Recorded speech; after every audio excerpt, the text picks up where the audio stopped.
Right, Rich? Yeah, working on it.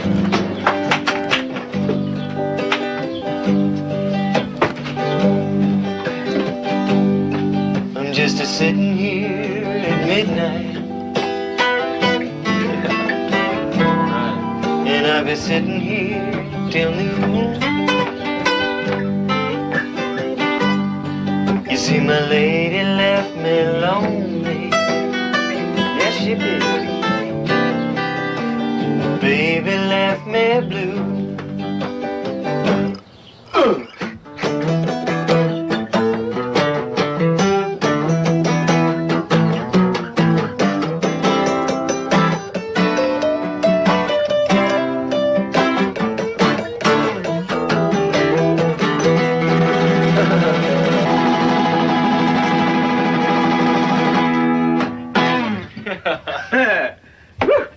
Not bad. We're hot as love, you know. You know how it is.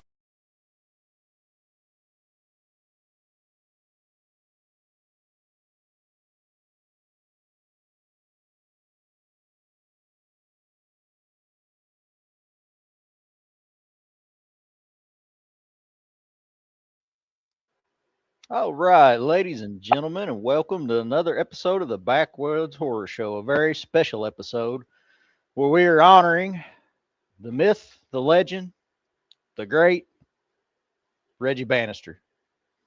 This one's for you, Reg. If I drank, I would drink one as well. Oh, well, here, I'll drink for you. Okay, all right. So, of course, by now everybody's heard the news. Sad news. Reggie passed a while back, a few weeks ago. Actually, the day we did our last show, and yeah. we didn't know about it. Yeah, they released it the Monday after. Man, what a gut punch. Yeah, we all knew it was coming, but I mean, but I didn't think it was going to be for a while though. Yeah, well, when they'd announced he was on hospice, like what, a year ago, and you know, usually when you hear somebody's on hospice, you're like, okay, you know, it's just a matter of weeks, at most months, and he hung in there for a long time, long enough that you know you're thinking, okay, you know, maybe he's going to beat this, which I mean, you knew he wasn't, but I was following his wife Gigi. If anybody could have, and thank you, Gigi, for letting everybody, all the fans, stay up to date with Reggie and how he was doing and what was going on in your life. And thank you for that, and for standing by your man. She was been right there with him through and through it all. And you know, when it first happened, you know, when he started getting bedridden, he couldn't get up and down. That's when they did the call for the fans, you know, to send him letters, and that's all he asked for, you know, cards and letters, and they got covered up. And it put a spark back into him for quite a while. Might have gave us a little more time with the REGGMAN. Yeah. And this is a hard show to make fun, you know it? It really is. Yeah. But I mean, that is not what Reggie wants. He does not want grieving. They're having, I believe it's 2 or 3, call it celebrations of life services. He did not three memorial services. Yeah. Yes. He did not want anybody to wear the traditional suit and ties. He wanted Hawaiian themed, hippie, which is what Reggie was. As everybody knows, he was a Vietnam veteran. I got to set the old 4-barrel down here, pet guys. Can't hold it for the whole show. Right. And he was a Vietnam vet. Went over there, but if you asked him, he said, "Man, that he didn't support the war. You know, he was not. It was not his thing." But he was drafted, and he said he had a lot of friends. Like, "Hey, we're heading off to Canada. You want to go?" And he's like, "No." He said he stood on 2 feet and faced it. You know, he was drafted, so he went and served his country proudly. But when he came back, he wanted to devote his life to making arts, and very talented musician. I kind of kicked myself for not really digging in to his music work. He's got some pretty good songs out there, a few albums, and really entertaining. Have you had a chance to listen to any of them, Murr? Just a couple songs here and there. Yeah. I didn't know they existed until you showed me him. I was kind of surprised. He's pretty good. Yeah, yeah, he is really good Yeah, guitarist. I'd never good really singer. listened to much of his stuff, but well, I mean, now with Spotify, it's so and all the other music streaming apps, it's so easy. Now, yeah. you know I what was it's jamming called? out to it just last night, and I was like, wow, you know, you could tell that he was a huge fan of the '60s singer songwriter generation, Right, you know, James right. Taylor and whatnot, and he has some, and I was like, the guy. He had a great voice, and I mean, aside from what he did, what we did just open the show with there, I never really knew that he was such a talented musician. Yes, very talented. Yeah, I Man, had I'm no trying idea. to- I mean, I was a fan of Reggie, but I didn't follow him really hardcore, so I had no idea. But like his Well, stuff, it's kind of like you find out guys like that, like Bill Moseley, Chop yeah, Top. He's got a bunch of albums out, and it's kind of weird yeah. when you find out about these guys that they're Pigs are a lot people more too. talented. Yeah. Now, what is Reggie's band called? One of them is the Reggie Bannister Band. That was his earliest one. Right. And the one was Reggie B and the Jizz Whalen Ya Doggies. Yeah, that's Was the his one other I heard was the Jizz Whalen band. Yeah, that's kind of Yeah. Oh, pretty that good was though. Reggie. He he liked to be unique, different, hippie stylish, Hawaiian thing. Well, at all of just about probably what 50-60% of the conventions, if he wasn't in something like this or the old plaid shirt, he had a Hawaiian style shirt on, Yeah. Big loss for the horror community. But at least he's in no more pain anymore. And it was kind of an interesting story on the night. I want to get over the sad stuff real quick, and then we'll kind of dig into the lives and times. Gigi posted what happened. I'm going to shorten it down a bit.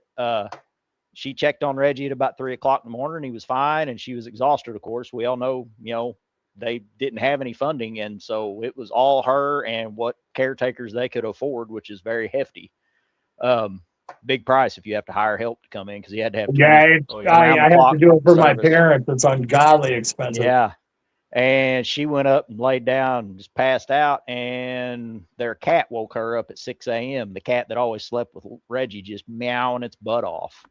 And she went down, and Reggie was peacefully gone. Said it looked like he was just laying there sleeping. And then also I have a clip. This is not my clip. I pulled it off the internet, but this is Reggie to a T. I really regret, Cody, that time you tried to get, I think it was in Texas when they had the convention in Texas, and I didn't go. Yeah, that was the Dallas, closest. Yeah. That is the closest they ever came to us, I think, and I didn't go. If I would have went, Cody would have went, and I really kicked myself for not getting to go meet him, because we would have got to meet him, Angus, and quite a few. I don't remember if Don was at that one, but it was definitely Reggie and Angus was there, and that would have been awesome. But yeah, that would have been really cool to meet both of them. That would have been. Yeah. All right, I'm gonna play this clip real quick. And quit glitching. What's that? Everyone's really approaching it. That's part of the whole independent film industry thing. I mean, we're just, we're making films for you guys, for us, and for dare I say it, art. That's sake of art, and so that's been my whole career and most people's career around here. We want to make cool shit and give it to you. That's about it.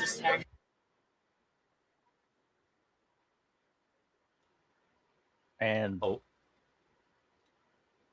whoop. Let's see what's so. What happened, man? I don't know what just happened. Oh my God. We're all off the stage now.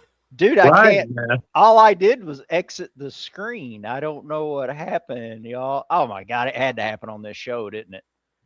We're not covered up by an overlay or anything, are we? We got the background going, but the regular screen. What? No, that's the regular. Wow. Hold on. Let me try.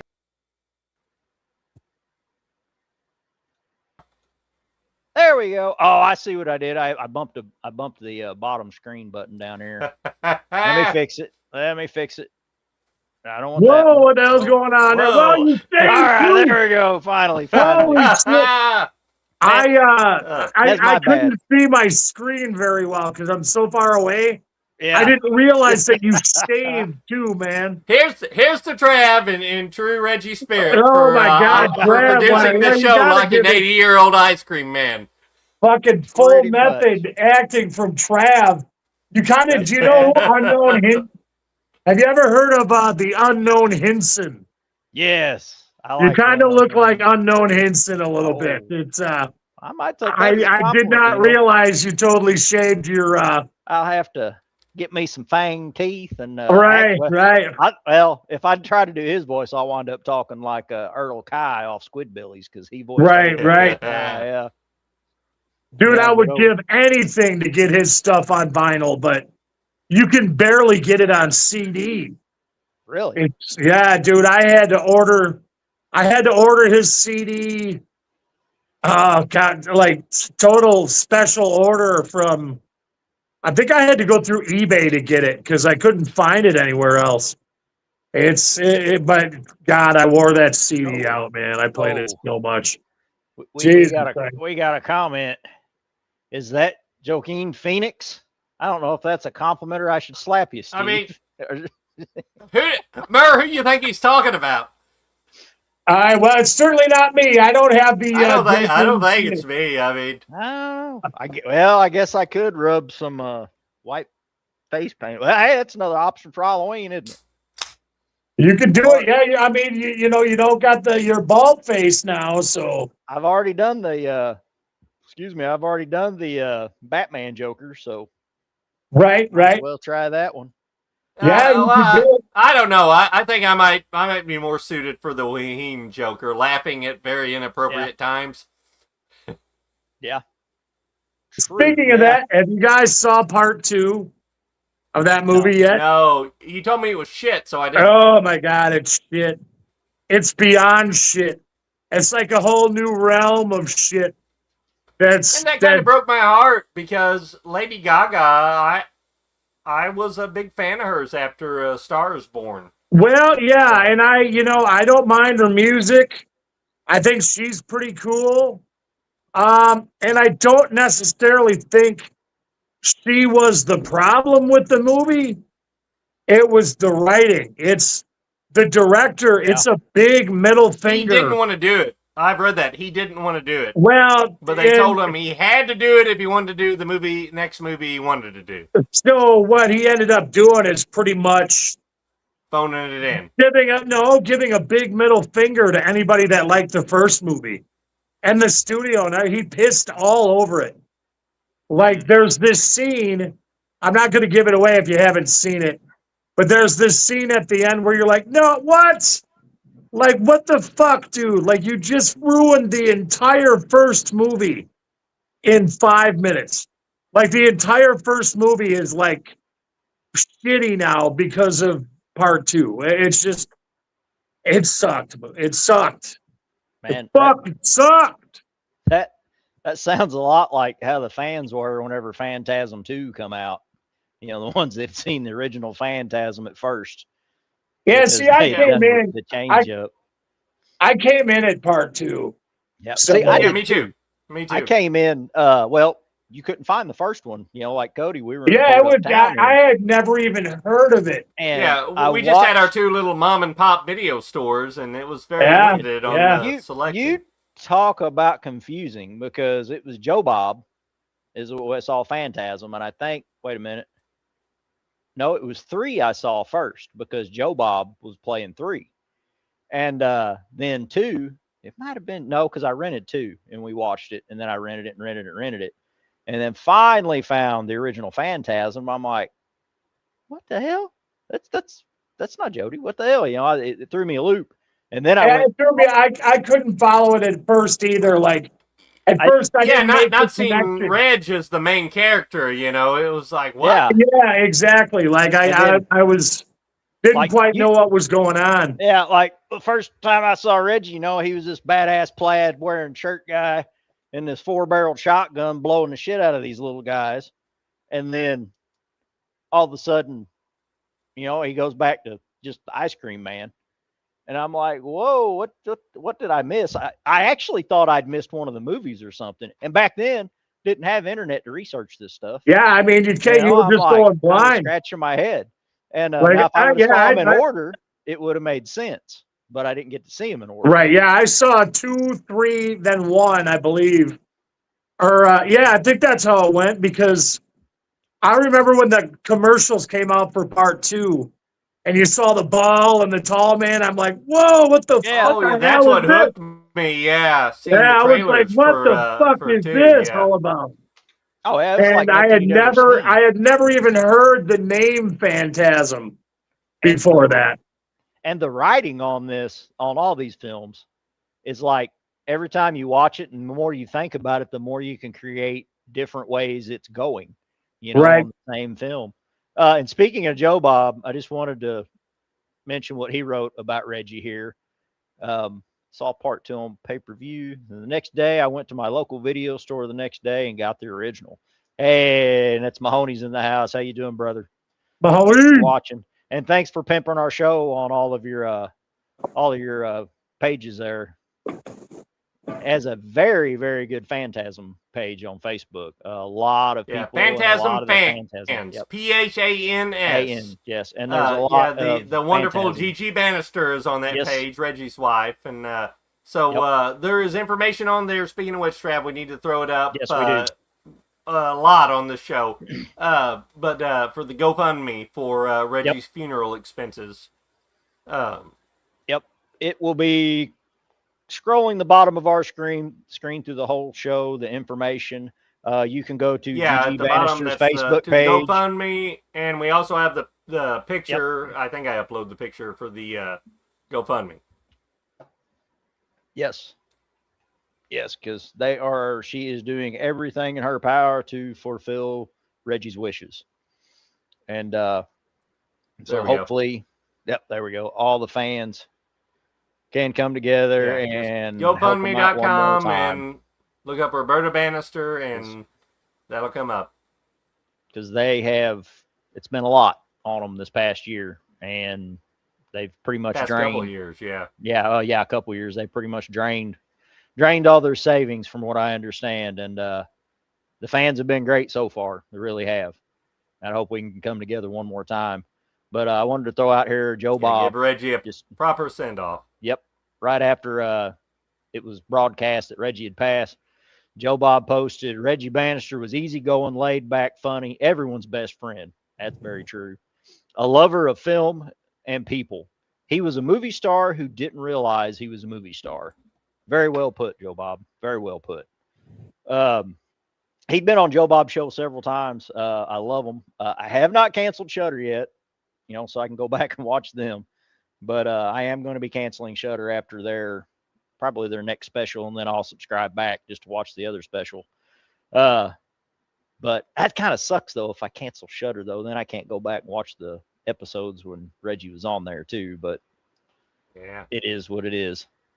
It is what it is, man. You could probably get them on. You could probably get them on YouTube. Looky here, somebody likes to clean shaven, Trav. Yeah, my wife's on there. Oh shit! Don't lie, Christy. We all know better. It's kind of like when I went clean shaven a couple of years ago for Halloween, and it didn't, well, usually, my kids, okay.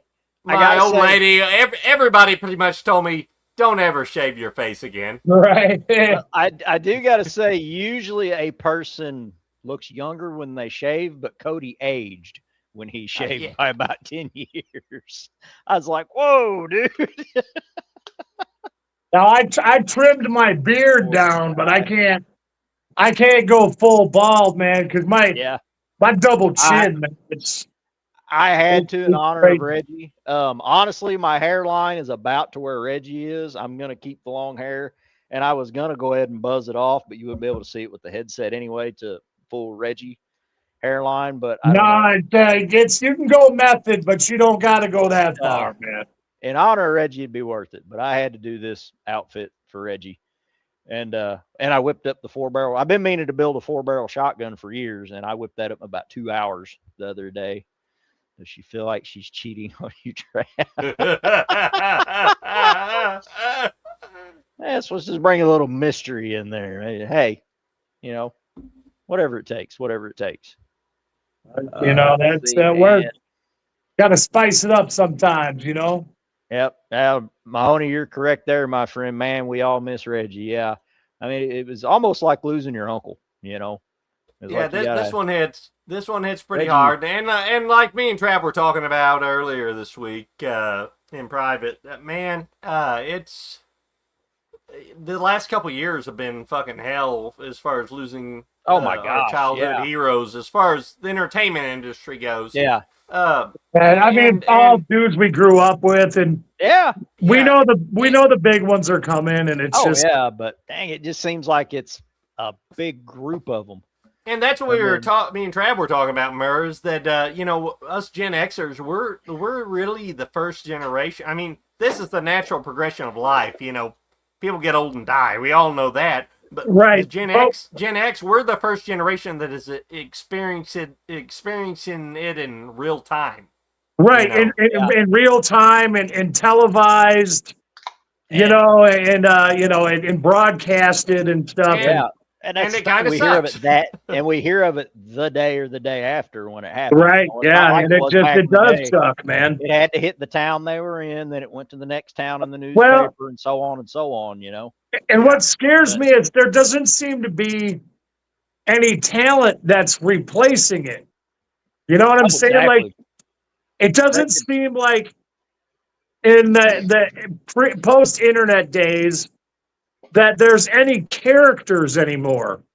You know what I'm saying? Like, there's never going to be another Ozzy. Nobody's got that kind of charisma or Dio or Reggie Bannister. I mean, you know, there's all these focus groups and everything else that the major studios have, and they want to try to appeal to everybody. And in doing that, they lose all originality. Yeah, you get generic, exactly generic forced charisma and characters, and oh my god, like you know, wrestling is a prime example. Oh yeah, like you watch wrestling, and I just think to myself, I'm like, none of these guys, they're all jabronis. You know what I'm saying? Like, there's no superstars. No, and the only time you get excited is when they wheel out somebody my age. You know, like somebody. You know, like that's like Hogan was talking about. I watched an interview with Hogan on when he was going up against The Rock, and The Rock wanted to come in and rehearse. And he's like, whoa, what do you mean, brother? This guy want to go in the ring. So he showed up, and he's like, he's like, brother, I've never rehearsed a match in my life. He's like, well, I've got a great idea. That's great, but you have to listen to the crowd. He's like, if you walk out and the crowd is against exactly what your script you're thinking in your head, he said, you've got to be able to mend with that. And he's like, what? And he said The Rock was pissed at him because he wouldn't go rehearsal. And he said he walked out. And Hogan's like, I was the bad guy then. And he said, I walked out in the NWO gear and they were cheering me. And he's like, whoa. He's like, this ain't going to go your way, Rocky. and that was one of their biggest matches. You know, that was a really good match. Yeah, dude, I was at a it was a place called Damon's. It was like a rib place sports bar, but it was huge. And they served food. And I saw that match with probably about 300 people. Well, maybe 200 people. It was fucking insane. Yep. It was one of the best wrestling times I ever had was at that place. I think me and Trav, we were at our buddy Boom Boom's house, at his parents' house, and we all pulled together to rent WrestleMania that year. And wow, everybody was just. Is that the year we broke the front porch and we had to go back and repair it? I believe it was. We broke the railing on their front porch and we had to go back and repair it. Yeah. Well, hey, man, that's a party, though, when that kind of shit happens. Yeah, it was great. That's a party, man. That's something else, you know, in the modern day. Like, you know, who do you see out there, even in the acting world, that's going to be able to play a part, and people are going to see that part in this person when they're in their 60s, 70s, and 80s and do a show about them. And we have You a know- Phantasm series that's supposed to be taken off. So whoever they get to play Reggie Bannister, you got some big shoes. I think it's going to be a totally Some big different shoes cast to of fill. characters. It's going to have the same feel, but I don't think they can. Well, they might be able to replace the tall man. At least the idea of the Man. tall man. Man, that's But- going to be another hard one to fill. Yeah, it's because just the like one this, guy I thought could just do like it this is dead. upcoming Nightmare on Turkin Elm could Street still do it. reboot we're supposed to have coming again. Yeah. I'm kind of psyched for that. I think there's a lot I'm of not decent shitting on it by any prospects. means. Yeah. I'm biggest thing is I'm worried they're going to totally screw up the Phantasm one. I want to see it. Don't get me wrong. I'm always going to want to see something new from Phantasm. I hope Well, it's Don has a such- really heavy hand on it. It's such a Um, big open world that if they can do it right and Yeah. And it's just, not screwed up. if Coscarelli has a hand in it, let's hope so. But Oh, I pray so. yeah, I don't think he's done anything with it for a while, though. I don't think he didn't do Ravager or anything, or No, he was in- produced. he was- has was hands all over deeply involved. Ravager. Yeah. Oh, was deeply okay, involved all right. in it, yeah. Yeah, he executive produced and he was he oversaw the whole thing. okay, all right. And Z posted, I have to admit, I didn't watch a lot of Reggie's work, but when he passed, I looked at a lot of his vids, and I respect he loved his fans. Prayers to his family. That was- Yeah, he did. He seemed to really love his fans Oh, and yeah. everything. So. And it just, well, you won't find anybody that says anything negative about Reggie Bannister. Not The that I thing about remember. him and what made Reg so special, I think, is his character in the Phantasm movies. You know, he wasn't an actor before Phantasm. He was a musician, and he, Don Coscarelli met Reg and then wrote the part for him, around him, Kinda. and he basically he was the character. Well, Don knew he wanted Reggie in here because actually I was wrong. I didn't think he was in Don Coscarelli's first film. He was. Oh, and by the way, I watched Kenny and Company the other day. That is an awesome film. I'm talking, it's good. It's about two young kids in grade school and they're best friends, and it's just playing with them. And Reggie plays their school teacher, which would be like the most awesome school teacher you'd have in grade school. Reggie done a great job in that. Really good movie. It's on YouTube, y'all. Check it out. I mean, great little film. I enjoyed it. I'm probably going to watch it again, and I usually don't watch movies like that. And it's not just because Reggie's in it either. It was a really good film. Don has a gift. But yeah, Reggie, I can't remember if it was Phantasm 3 or 4, but they were out on location. Reggie and Gigi were done, with theirs. So they could go on down, but it was Thanksgiving. And they had like some shots they had to get done, and a lot of the crew still had to be there. So instead of Reggie and Gigi going home, they stayed and made sure, and they I don't remember if they catered it or if they cooked. I think they cooked it, if I remember right. I'm sorry, I've been drinking quite a bit today, y'all. I'm kind of nervous about this show. Or the first show I've ever been nervous on, actually. I'm afraid I'm going to screw it up on Reggie's show, But anyway, they made sure that the crew all had Thanksgiving dinner together after they were done wrapping that night because it was Thanksgiving Day. So that's just what kind of people Reggie and Gigi are. They're great people. Yeah, he was a good dude, man. Mm-hmm. Oh yeah, and actually, he got drafted, and when he come back, he took his GI Bill and used it for acting school. So, I'd say it paid off. I mean, oh he yeah, was part of a good big franchise. God, he was in. Really, and regardless of genre, how many people can say that they have been in a franchise that spanned 40 years? Oh yeah, well, over 40 years now. Because from 79 to 2016 is what 36, 38? No, 37 years. 37 years. So yeah. So and now it's 2026. So. And this franchise is still alive. I mean, they're talking about making, well, yeah. So and he stayed with it. He still went to conventions. They said he never got like a lot of these Hollywood actors, that, oh, here you go. What's your name? Here you go. Everybody you see online, there's been a huge outpouring, and it's really kind of heartwarming to watch all the love he's getting. Yeah. They were like, Reggie always took time to talk, take pictures. He'd get up, put his arm around them and all that, and he understood, he's like, these people is what allows me to make this cool shit I want to make for these people. And yeah, he was so much. Actually, though, he was not only an actor, musician, he was a composer, a screenwriter, film producer, makeup artist too. He also dabbled in the makeup department. Oh, I never heard that. Gigi does a lot of that. Yeah, well, he helped her and he picked up on some of it. And but let's see. And he's in a bunch of movies I didn't realize he was in. I'd seen Wishmaster, Bubba Hotep. Yep. Those were the two that I really oh man. That I've seen. I forgot to write that down. I was gonna write down Don Coscarelli's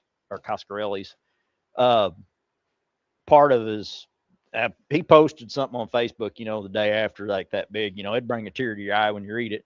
But he said one of his favorite moments, other than the Phantasm films filming with him, is watching him and Bruce Campbell ad-lib together when they're talking about how Bruce Campbell's room is overrun with, I forgot, some certain type of beetle. Bugs, yeah. I got bugs in my And they're going back and forth on it. And Don's like, none of that was scripted. He's like, they both ad-libbed that perfectly. And he said it was really a beautiful moment. And he said he'll never forget that. But let's see. Yeah, the first film he was in of Don Coscarelli's was Jim and the World's Greatest. And they were both released on the same year in 76. Then you got Kenny and Company. Survival Quest. You remember that one? No. 1989. Survival Quest. You don't remember Survival Quest? Nah. It's that one where like these kids go out. If I'm thinking it's the right, I think this is it, because I used to watch it. I watched it a few times back in the day. Me and Dad, is one we rented from G&L. It's one where these kids go out and they're like troubled youth, and they go out to a camp deal and they get into it with their camp counselor, and he gets wounded, and then they actually save him and bring him back to civilization where they can get to a radio or whatever. It's actually pretty good. I'm pretty sure it's the same one. He was in Silent Night, Deadly Night 4. Right. Is that the one with the bugs? That's on, Clint Howard. Yeah, where it's just really weird. With the witches. Yeah, like it doesn't. Really weird. Like you have no idea why it's called Silent Night, Deadly Night. Mm-hmm. No. Like it's got nothing to do with the series. Nothing to do with Christmas. It's just that's right. Yeah, but Reggie did it, so we'll give it some credit. Oh yeah. Cemetery Gates, The Mangler Reborn, Last The Mangler. Well, Reborn, The Mangler Reborn. No, it's the Mangler. It's a Stephen King story. But it's the first one had Robert Englund in it. Yeah. Yeah. And it's a weird ass story. I know. It's I don't pronounce it right. That's my country ass accent. A printing press or a laundry folding machine that eats people. It's I think it's a printing press in the movie though. Oh yeah. Yeah. It's a weird thing, but I never saw Reborn though. So I don't know what that's all about. I'm going to now. The Rage. I seen The Rage. He played Uncle Ben in it. It's a decent film. His of course his spot in it's good. He's just got a small spot in it, but he gives Phantasm a call out, and it was cool. I remember that because he's fishing with this little kid, and he's like, "Hey, did you play that video game I got you a while back?" And he said, "Huh?" He said, "Yeah, I got you that Phantasm video game." And the kid's like, "Nah, Mom took it away from me. She said it's too violent and gory." I do remember that, and it's been probably 20 years since I've seen that movie at least. Now, if there's a Phantasm video game out there and I missed it, I'll buy it. Oh, there is, right? There is. No, it's a fan-made modified game. Right, because the game that everybody thinks is called Phantasmagoria, and it has nothing to do with Phantasm. Man, how cool Yeah. would that be though to be like on a first person, like a first person shooter format where you're either playing, you can either play as Reg or play as the Oh yeah. Sentinels. You know, be the ball, be the ball, be the ball. Yeah, you could like Four-barrel just the shotgun. tall man and unleash balls at dude. everybody. Well, who's gonna do that when you can drive a CUDA and shoot a 4-barreled shotgun? Right, You know that'd be what I'm saying? cool too, man. Or drive an ice cream truck, man. Oh man, With the do 4-barrel something like shotgun, that'd be Grand perfect. Theft Auto, like an open world environment. Dude. Where your Jawas are little I'd pay Jawa people are coming after you on all sides. I'd pay $150 for that. I mean, yeah, we need to get this going. That's a good idea. That's great. You Yeah, never like know if, Grand Theft Auto, the like series takes off. I'm Man, still that'd be waiting awesome. for that damn He-Man game to come out. That's Yeah, I don't remember when I posted something about it. I don't Oh, is there remember when it's supposed to supposed be to a come out. He-Man game? yeah, Yeah, well, it's like yeah. it's like a Half the side reason- scroller. It's like the Golden Axe style, Yeah, you it's know, like side Golden scroller. Yeah. half the reason why I got a PlayStation 5. And they pushed it back like 400 times now. Damn. And it's like, I don't get it. I don't understand why they're not no doing it telling. while everybody's into He-Man right now. But There's sorry no to telling. get off Reggie there for a minute. But Oh, you're good. You're good. That's what this show is all about. We'll bounce back and forth. I did Right. watch one of his films from 2011 the other night, Primitive. He plays Dr. Stein in it. He plays a psychiatrist that hasn't left his office in God knows when. The movie's, it's not a terrible horror movie. It's not bad. It's worth a watch. But Reggie's part's really good. He knocks it out of the park. And Not Another B movie, 2011. I don't remember that one. Not Another B. Wait a minute. I think do that was remember one that of those like scary movie type things, but Yeah. a bad one. Yeah. I do. Like, you know, remember they this. had not I another don't remember. movie. I don't remember Reggie being in that one. I think we played that one at your place, Cody, one night when we were having a party. Not Another B movie. I don't remember Yeah. the title. Well, I think we did. I It was think Not somebody's Another house. B movie is like the lower budget version of one of those movies, like Mhm. Not Another Teen Movie and Teen Whoa. Movie, you know, all that kind of shit. Then we've got The Ghastly Love of Johnny X. I'm not sure what kind of film that is. I've never heard of that shit. That's I don't know what that was. There's a Phantasm game on Steam, but it has nothing to do with the movie. It came out in 2024.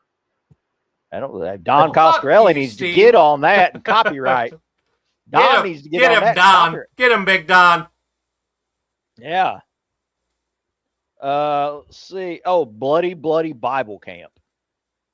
I'd heard of that one. I haven't seen Yeah. it. We need to do that in the show now. It's a We horror comedy. Then Bone Jangles. I have it, and I've watched part of it, but something happened, and I didn't get to finish it. I think that was one of his last ones he was in. That's all I could find, that pulled up under it in 2017. It's hard to believe that 2017 was almost 10 years ago now. Oh my gosh, I know, man. It just seems like yesterday. I don't even know what happened. Like 2016 is when everything else started to get fucked up. Oh yeah, that's the year we lost Scrim. The year I lost my dad. Yeah, I agree with you on Yeah, that. that's it. The year I fucking been went off the crazy. rails for a while, and Yeah, that's just it. Everything's been weird since then, man. yeah, I agree Well, with you there. But yeah, I just had to. We wanted to come on here and do a special tribute to Reggie. We can still talk about films and stuff like that. I don't care, if we want to get off on stuff. But Reggie is one of the most. He is the iconic ice cream slinging, 4-barreled shotgun toting, tall man fighting, CUDA driving badass there will ever be, and that is the REGGMAN. He will be missed. Yes. Yes. Dearly. The everyman of the horror community. Oh, exactly. The most relatable horror hero. But at least his legacy is on film. You know what I mean? Oh yeah, he's. Yeah. I mean, We'll in a always sense, he's be able immortal. to to revisit his work and Yeah. keep Phantasm alive. And we did a whole summer series a couple years ago. Yeah. Was it last year or 2 years ago? I can't even remember anymore. I think 2 years. How long have we been doing this? Just me and you producing, Cody? I think 2 years ago. Well, this year we just had our third anniversary, I think, in March. Yeah. So yeah. Yeah, that's back. Yeah, when, I think I've been doing this with you guys for about 2 years. In October, I think, was when we started producing ourselves. Yeah, I don't feel like we done the series decent then. I don't know. We were kind of in a lull, and we really didn't do the series justice, I don't feel. Oh, I don't know. I thought we did good. We covered all 5, right? Of course, I haven't went back and revisited any of them.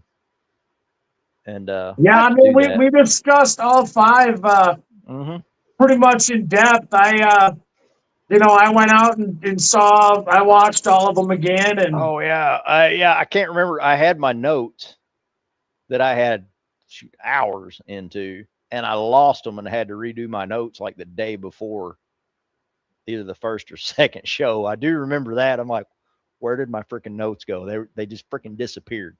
I don't know what happened. I still haven't found them. Yeah, because you guys were the Phantasm junkies, man, and Steve and I kind of had to catch up a little bit, you know. Yeah, that was pretty much me. Phantasm has a dear place in my heart because when Joe Bob covered it, that was the first time I saw Phantasm, and I was watching Joe Bob with my dad on TNT Monster Vision way back in the day before I could even drive, and that is also where I first fell in love with the car, the Cuda, the Plymouth Barracuda and Cuda, and that became an obsession. I had one for a while, but my dumbass sold it. We're not even going to go there.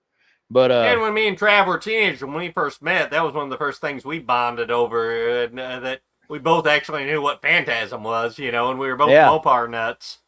And right. Oh yeah, because I was talking to Cody and it was like, you know, Phantasm, not F-A. And then he goes, no, P-H-A. I'm like, you know these films. Yeah. And I was like, Nakuda. And he's like, I got a 68 Charger setting up my granddad's shop. I'm like, what? Nice, man. Yeah, I didn't know too many people that knew Phantasm up here. I was kind of, the only nerd that I knew that was getting into the movies. Because I thought it was freaking amazing. And that's a wild thing. It has such a huge following. I mean, for fuck's sake, J.J. Abrams, his Bad Robot Productions, they did the 4K restoration. I was going to say there was some kind of connection between J.J. Abrams and Phantasm. I can't remember. Like, he was a real big fan of the movie. Oh, yeah. But, yeah. Okay, J.J. Abrams. I know you don't watch our show, but step up here and get in here. Well, for number one, cover the rest of Reggie's funeral expenses. And number two, if they're doing this Phantasm series, we need it done right. And we need it done by somebody who loves the series.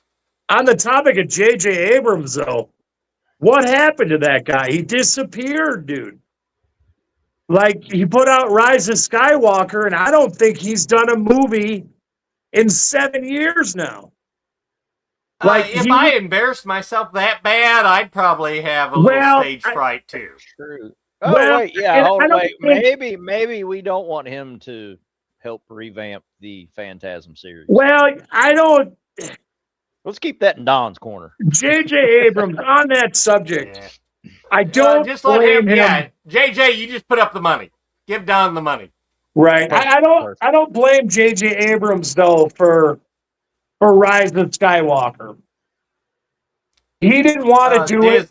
Disney. Yeah, he didn't want to do the movie in the first place. They fired the original director.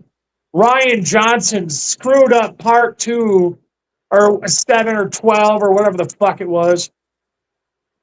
Screwed up The Last Jedi so bad that they really had nowhere to go. Like, and I think J.J. Abrams, they gave him like a year and a half, or not even a year and a half, to come up with something to try to save the series. And Disney manipulated him so much.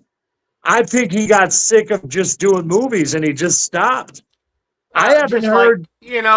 like Don Coscarelli, dare I say, his he had a 2-picture deal with, was it Universal? Trav, you know it better than me.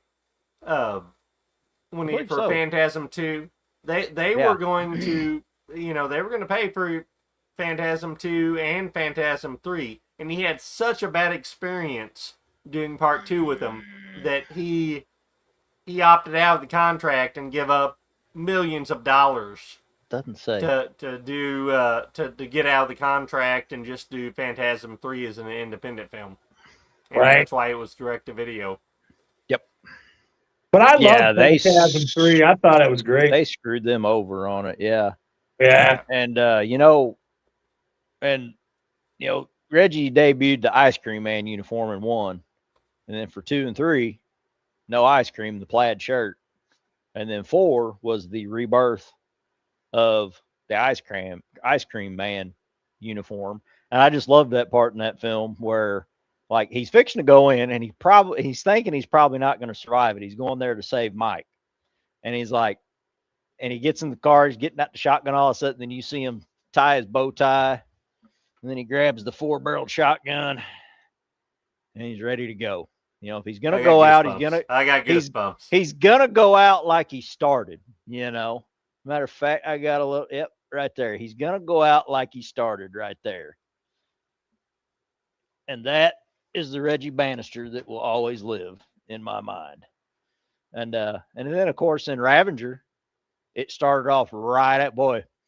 That was after he'd done got blowed up and fought the tall man and all that when he comes back through. And that's a behind the scenes pic there. I just noticed that he's got a pistol in his lap. What is that? That's just a prop pistol. Okay. That's not an actual pistol. It's not the one that he used in the movie when the dude stole the CUDA. Yeah, one in the glove box. That was a chrome plated Beretta 9mm that he had that. But and I want to throw out a few more little pictures. Red, of course, the iconic chainsaw picture with the 20 gauge shells and the extra drill bits for the battery drills that they carried in that film that didn't really work well. I remember those drills. That was when the batteries first come out. That's also the photo I got sitting right back here that I still kick myself in the ass not going to Texas and get an autograph. Then let's see, from Phantasm, Ravager there with Dawn, the girl in the cabin. No, that's 5. Oh, that was that's the girl that was in the cabin. Is it 5? Yeah, that's Ravager. And then I had to throw this one on here too, him with his lovely wife Gigi.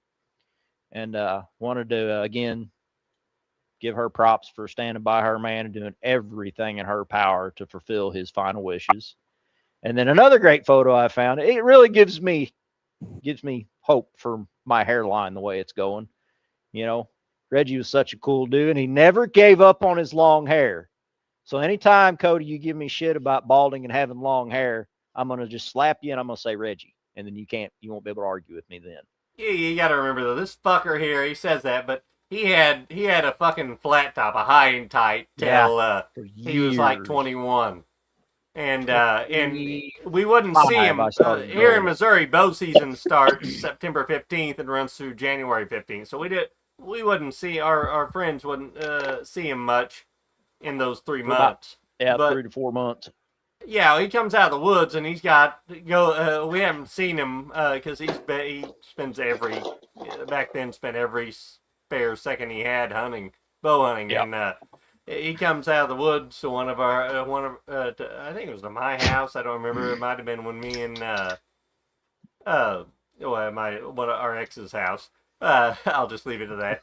But he he had hair down to his shoulders. So like, what the fuck, man?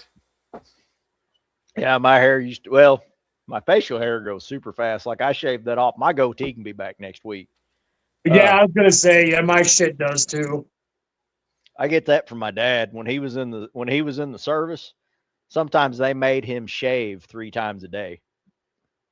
Yes, sir. Mahoney says, thank you, Reggie, for the memories that will always live on.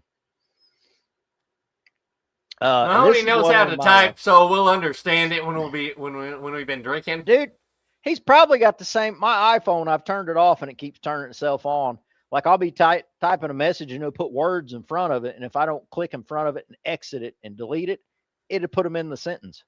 Like I'll Don't you keep hate going. that? I'm like, Androids are just as bad. Mine, if I swipe between the letters too quick, it'll add a bunch of just random letters and shit. well, what it is, it's AI playing with us, saying, hey, these people really aren't paying attention. We can take over earlier than what we thought, you know. See what they can sneak past. Speaking of AI, to maybe lighten the mood a bit, Avengers Doomsday comes out this year. You guys know, if you're really missing Reg, well, don't worry. Steve had to make that one. He That would did. put us.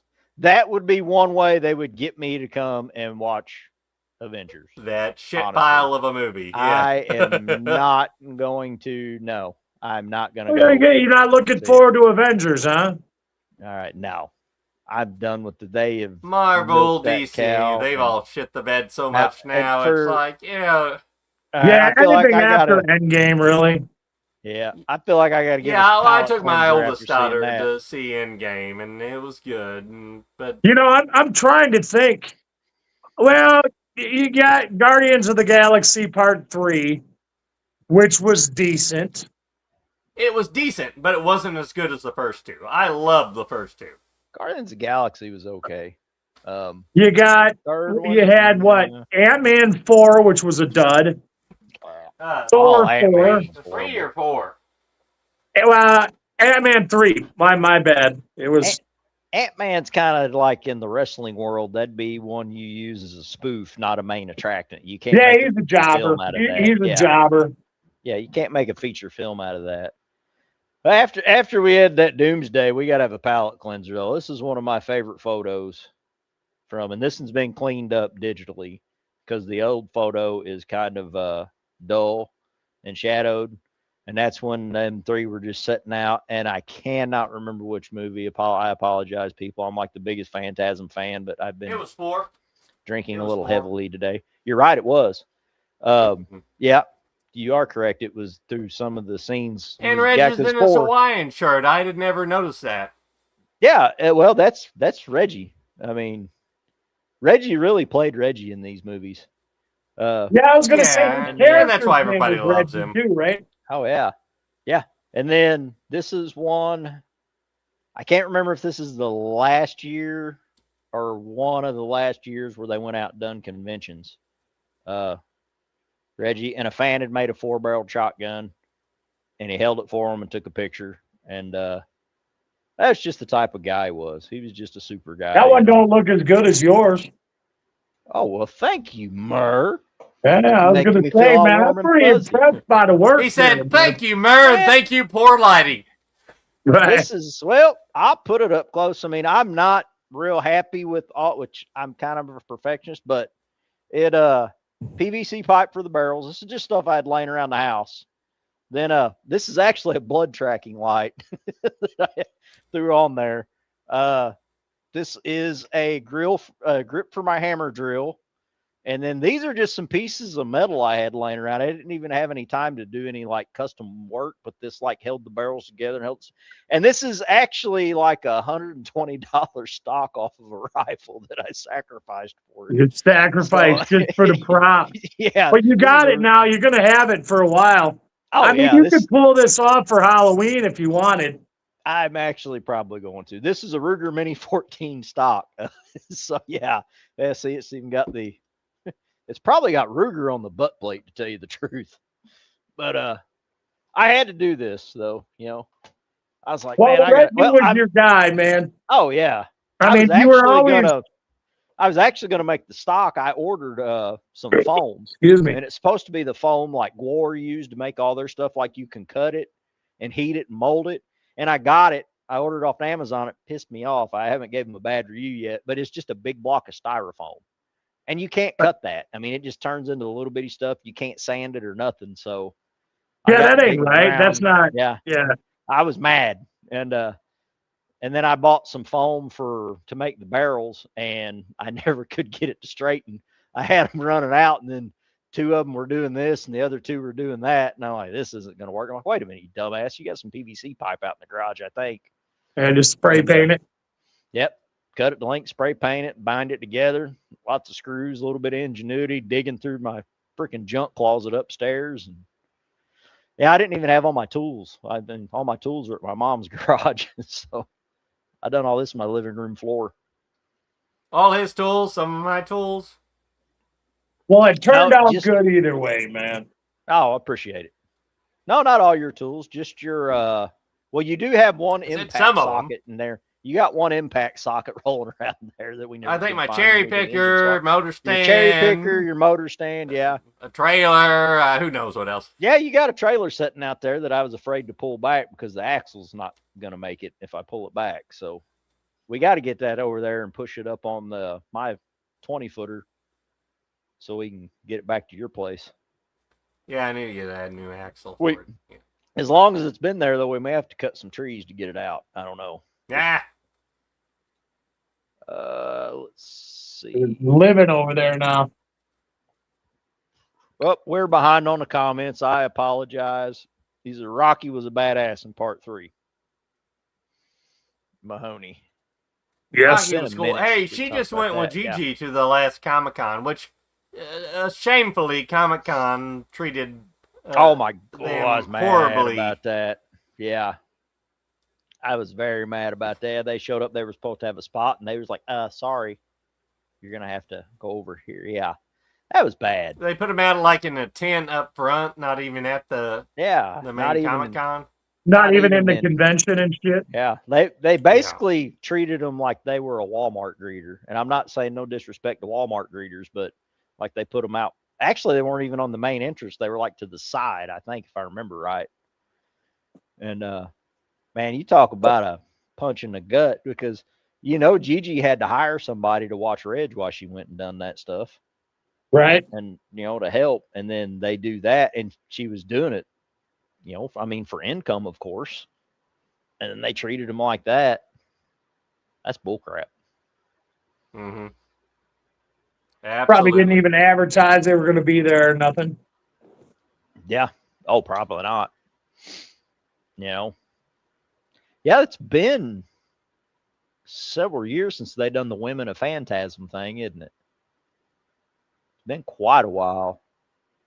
All right, because they had all the women from Phantasm got together. Because I remember, they were in front of a hearse and they all took pictures. It was at a convention somewhere. Mm-hmm.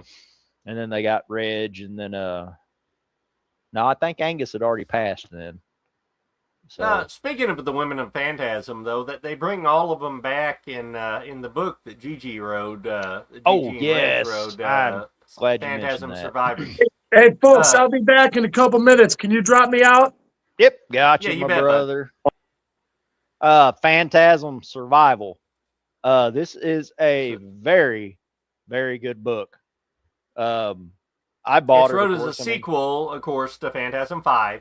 Yeah, and very well written. I was very entertained. I read it in the deer stand when I got it.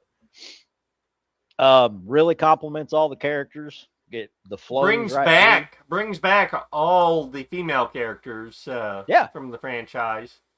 But yeah, check it out. It's pretty cheap. It's on Amazon. Look it up. Phantasm Survivors. Yes. And also, of course, crap, I forgot to put the picture on it. Fright Rags, is it Fright Rags? Yeah, I think so. They have the Fright shirt Rags. out where all proceeds are going. Reggie's shirt that I wore on the show before. Crap, I was going to bring that down here and I forgot. I apologize. Like I said, this is like the first show I've got it nervous about, since we started. But I was going to bring, because I've got it, of course. All proceeds, if you buy the Reggie Bannister shirt, 100% of the proceeds is going to Reggie's family for a limited time. I don't know how long they're doing it, but I mean, that's every dollar goes to them. That is really great from Fright Rags. And That's gonna don't make forget, me, guys, it's gonna make me to spend more money than Fright Rags. It really is. yeah, don't forget, get on over to GoFundMe.com. Like you Yep. see at the banner at the bottom of the screen, it has a link to it. We have a link on our Facebook page, a link Yep. on our TikTok.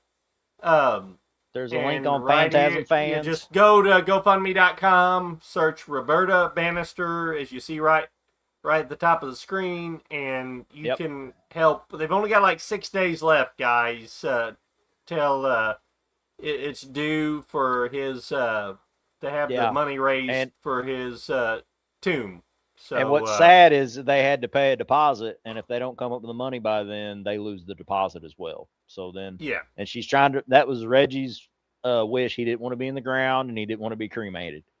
So she's trying to do the best to honor her man's wishes, and got to give her props for that. A fantastic woman there, she is. mm-hmm. And I couldn't even imagine what she's going through. It's really unfathomable what that woman's got to be And going that through. being said, trying to do it. anybody who's went through having a family member with dementia or Alzheimer's, it's Parkinson's, Lewy dementia. yeah, it's horrible. It's horrible. Yeah. Well, not that. I mean, just the financial strain it put on her. Yeah. I mean, not only having to pay the workers, but keeping all the utilities on and, food, trying to take care of herself as well. So she did her best to take care of everybody's beloved ice cream man. She did. And she did a very good job. I feel like we're getting too uplifting and positive with the show, Trav. We really need to need to bring the tone down a bit. Yeah, I know. Well, I mean, how do you do this show, without doing it? I mean, it's holy crap, dude. If I just noticed since like our screens went to this, if I would have slid my Phantasm pictures around just a little bit, they would have matched the backlay of your screen that you made because I moved my posters down for this show. That's pretty cool. Well, Cody, is there anything you want to add? I think I've probably talked everybody blue in the face. Not unless you want to give us some more Reggie history. Oh man, maybe how him and Don met. Oh yeah, well, they met. I think Don was 18, if memory. I should have wrote this down, folks. If I remember right, Don was 17 or 18, and he was going to make his second film, or it might have been his first film. I don't remember, but anyway, he went in a dive bar and talked to Reggie about it, and Reggie was on board. And if memory serves right, Reggie was performing at this dive bar. I don't remember where. Was performing, but it was a dive bar in California. Don said what it was, and it was you can just, and the way Don writes a post or anything is just like a movie that he's in. You can just see it and visualize it. I'm not doing it haste, but it might have been the first time Don had a beer. I can't remember. Don't quote me on that. But anyway, met with Reggie, and from then on, they were like best friends, more like family, really. But then he came on to do Don's first 3 films, and the rest of it is history, and then of course the Phantasm started, and which is why the character of Reggie Bannister in Phantasm was so relatable, because he wrote the part around Reggie. That's why he named the character Reggie. It was basically, he was the character. Yeah. And Don, ever since the first time Reggie got the in the Phantasm series, they had a scene where he got the tall man's blood, or one of the minions' blood, the yellow ooze in his mouth. It tickled the hell out of Don because the stuff tastes horrible. And he remembered Reggie saying how vile the taste of that stuff was, but the shot was great. So Don made sure and wrote that in on all the next films, just so Reggie'd get that in his mouth. And I think it was, well, Reggie met Gigi, I believe, Phantasm 2. I 4. believe that was it 4? 4. It was 4. Was it 4? Because they Okay. met like in 95 or 96. And they You were are filming correct. 4. You are correct. Yep. Yeah, it was Oblivion. You're correct. Yeah. Because Reggie And they was, got married in 2001. because when they shot it, they so good, and then they found out it was going straight to video. It was upsetting. But because they felt like it was during production and all that it should have made it to theaters, which I agree. I think all these films should have been in the theaters, especially now, with the cult following they got. Yeah, I mean, as far as independent film went, I mean, they were the pinnacle of what was being done with independent film at the time. Yeah. Oop. We are neglecting the comments. There we go. Trav, your shaved face is freaking me out. I'm glad it's not just me, Steve. And I've seen it many times before, but it doesn't get any better. That's many why, times, dude. I haven't shaved that often. That's why I don't. That's why I don't shave my face that often. I don't want to scare people. Trav's here to scare people tonight, though. I think. Yeah. Hold on. All right. Well, not really. I mean, I had to do it. I mean, honestly, I was gonna buzz this off, but the way it's declining. But I am gonna keep it now because I did have one point where I was getting ready to just buy a head shaver.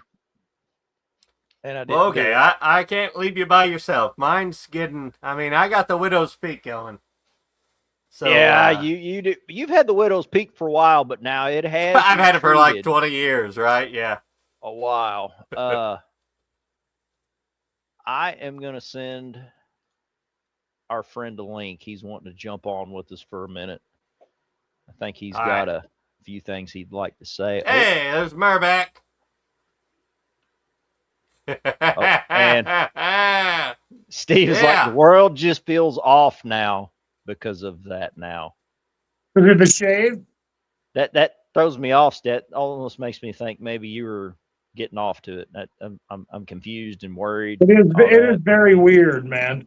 You guys are talking about a widow's peak. I got a Klingon forehead. What you talking about? Klingon forehead. I got the REGGMAN look. I'm not complaining. I'll take it. Hey, and speaking of that, if they can't find anybody to play Reggie's part, I'll do everything in my power. I'll even build the real 4-barrel shotgun. That wouldn't be such a bad idea, man. That and Murr, we need to get you a tribble. We need to get you a tribble prop to hang up or put on the back of your recliner there. Okay, all right. I'd be the cheapest Reggie they could get to play too. I'll say that out of Hollywood. Just occasionally, you put it up there on the corner of your recliner, and occasionally you just look back and say, "Fucking tribble." It's fucking tribble. God damn it. Tribble. Yeah, you gotta love it. Bubba's kind of my little tribble over here. She gotcha. Yeah, she usually just sits on the couch and watches us. She's sleeping today though, so yeah. God, I feel like we need to do that now. We need to get Murr the prop, and we need to have an episode called Trials and Tribulations. Trials and Tribulations. Yeah. I haven't watched that episode in a long time. Oh, it's probably been close to 30 years, man. But I still remember the Tribble episode. I bought all of the original Star Trek on DVD. When they had the special box sets that were like the insignia, the Star Wars insignia or Star Trek. I think I made Steve nervous. He said the shave. So what is the shave turning you on, or what is it, Steve? I mean, come on, you got to elaborate. It feels off. The world doesn't feel right. And we got Mahoney in the house. Mahoney. Add our friend in here. I know he's a big fan. Rumors of his death have been highly exaggerated. That's right. I felt like I had to be here for at least a little segment. Still hanging in. Hell yeah, man. I felt like I had to be here because, I started that Phantasm group we're all part of, and it's like... I was about to say, brother, you started that Phantasm group, and it's rather large now. There's a lot of folks on it. Yeah. Reggie's wife is on it. Yeah, 1.2 thousand people now. That's Awesome. pretty good. That's pretty good. Cool. But I felt like I had to be here because it's like, just like you guys, this was a gut punch, man. It was. I hear you, brother. I went to sleep hoping, like, I just read like one of those fake death things. And I was like, oh, I'm gonna wake up tomorrow. It's gonna be all like, it's all gonna be dispelled. He's still alive, and when I woke up, I was just out. It felt worse knowing that it's true. Yep. And oh man, it's like I just want to thank Gigi for allowing us to, put this on his page. And I'm going to share it again after it's over. I'm going to share it on his page for all his fans to revel in what we had to say about Reggie. And I hope everybody will tell us what they were feeling and how how Reggie affected their lives too. Because I know for me, what I commented earlier about seeing that on pay-per-view part 2 for the first time, I had a local, and I've told this on my show before. You probably might remember, Cody. Is I used to have this little video store that would run to me, even though I wasn't 18 years old, and they would let me rent to all like any kind of movie I really wanted, as long as I didn't let my mother know that they did it. So now that's a video store, America. That's what kids are missing nowadays. Right, yes. right. That's the good old when days. I watched part 1, I was like, he's an ice cream man.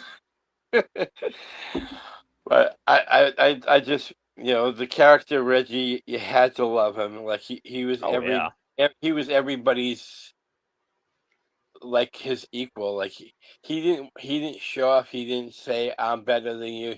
He was just like every other man. He was a down to earth man, good-hearted man. Yeah, he was the everyman, average Joe that just stepped up to the plate and said, "Hey, I'm gonna protect my friends and do what I have to do." Yep. Yeah.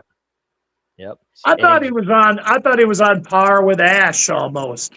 I gotta agree. Well, dare I say, even more relatable than Ash. I mean, Ash cool as shit. Well, yeah, Ash was over the top, and Reggie was more grounded. He was right. But as far as like icon level, I mean, Ash is a little bit bigger, but when you say Reggie, Reggie's who you think about, Reggie Bannister. I feel Ash is only bigger because it was all studio pushing all that. Right, studio kind of shit on Phantasm when they had their shot for it, But Reggie was your red-blooded male American hero, and he really didn't turn into the REGGMAN until the tall man took out his family, and that's when he turns into the badass. That's when they build the 4-barreled shotgun, they drive, and and only in America can a retired ice cream man drive a freaking 70 and 71 Hemi, not just a regular Cuda, a Hemi Cuda, which is the most sought after muscle car in the world. They weren't as expensive back then either, Trav. And the Hemi Cudas were still bringing a good price though.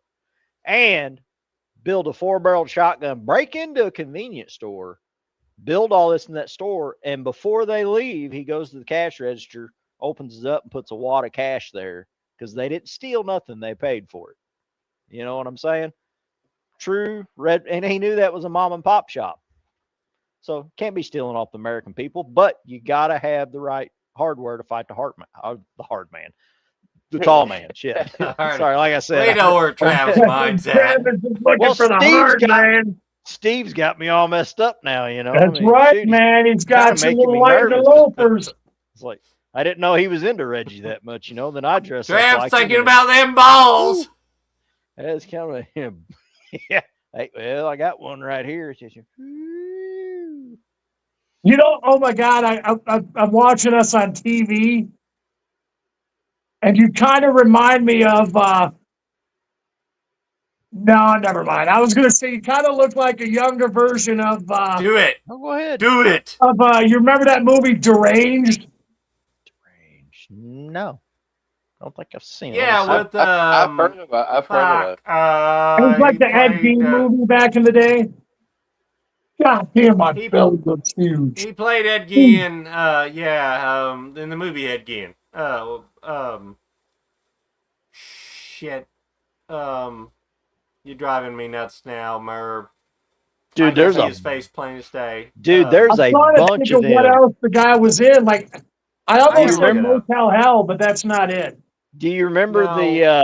Do you remember what year Deranged? Because there's like a slew of Deranged movies. It would have been like 1977, maybe 78. Oh, black and white. No, I think it was called Deranged. It was the Yes, first it like was. real movie about Ed Gein. I never seen it. I thought the Oh, first wait, one was Texas Chainsaw Massacre. No, No. I don't know if you can see that. Is that it? I mean Texas Chainsaw was loosely based, but Is that it, Mur? Yeah, I it's don't know him. if you can believe see it so, or not. yeah. That's it. That's it. It's What's the just because of name? my What's the name of country the guy? accent. That's all me that was nuts. making you think of that. Hey, I thought you were gonna say, if I pulled my hair back in a ponytail like that, it'd be like It's gonna Steven drive me Seagal. nuts until I figure it Yeah. out. All right, okay, the 'Cause Deranged I still guy, got the point. he played the weird shovel guy in Home Alone. Oh no, No, he shit, didn't. that is him. Boy, it looks Right. like him. And if you haven't seen Deranged, the movie, Oh, right. you have to. It's so crazy good, man. I'll It's have to check that out. yeah, it's more loosely based on Ed Gein's story than like Texas Chainsaw Massacre. It's more like basically the retelling of the Ed Gein story. Oh, hey, you're thinking Steve Railsback. Yeah, that's it. Yeah, that's his name. Steve Railsback. Steve And Railsback it is a wasn't the great dude character. from Home Alone, though. But I'm seeing Okay, yeah, Robert yeah, Kind and, of Blossom. like him. He kind of I'm looks like him. seeing Robert Blossom and Robert Warner for this. No, it's from the 2000 movie Ed Gein, Steve Railsback. Oh, I'm looking No, at no. 1974. This is wrong from the movie, Cody. 1974 movie Deranged. No. Ed He, Gein he is Yeah, the I thought guy it was I'm the talking same about. guy. Yeah, are you talking about Robert Warner or Robert Blossom? Oh, I'm not sure what Right, his name right. is. I'm trying to pull up a picture. Yeah, but it's I got it There. pulled up now. It's from 1974. Okay, I got you. Damn, am I that disturbing when I shave? No, You're you're right. like a It way is Robert younger Blossom, and it version. is the guy. And I keep in apologize, mind, Merv. I'm looking at you from a Fuck. distance, Yep. so I could just You're see that. absolutely right. It is Yeah, Robert Blossom from Home Man, Alone. I'm sorry. yeah. We don't have enough snow down here for me to have a snow shovel sitting here holding it. Right. Well, I don't think Yeah. you look like that version. I You look don't younger. look like that version of Oh, I look of the like guy. the You young, just look like you reminded me of a young version of the I look like deranged character for a minute. I look like the young, sexy version. That's what you're getting at, right? Well, I'm not going to go that far. Gotcha. I'm not going to go that far. Okay. Well, But I mean, I've had Grandpa say I was a good-looking guy, and then Steve's like drooling all over. but me I was now, going to so, say hey, Steve I'm not might go that far. I'm not Steve might judging. say that. You Judging. know what I'm saying? Oh, okay. Now Steve's just gonna. You're okay, Trav. Just not used to seeing you that way. LOL. Right.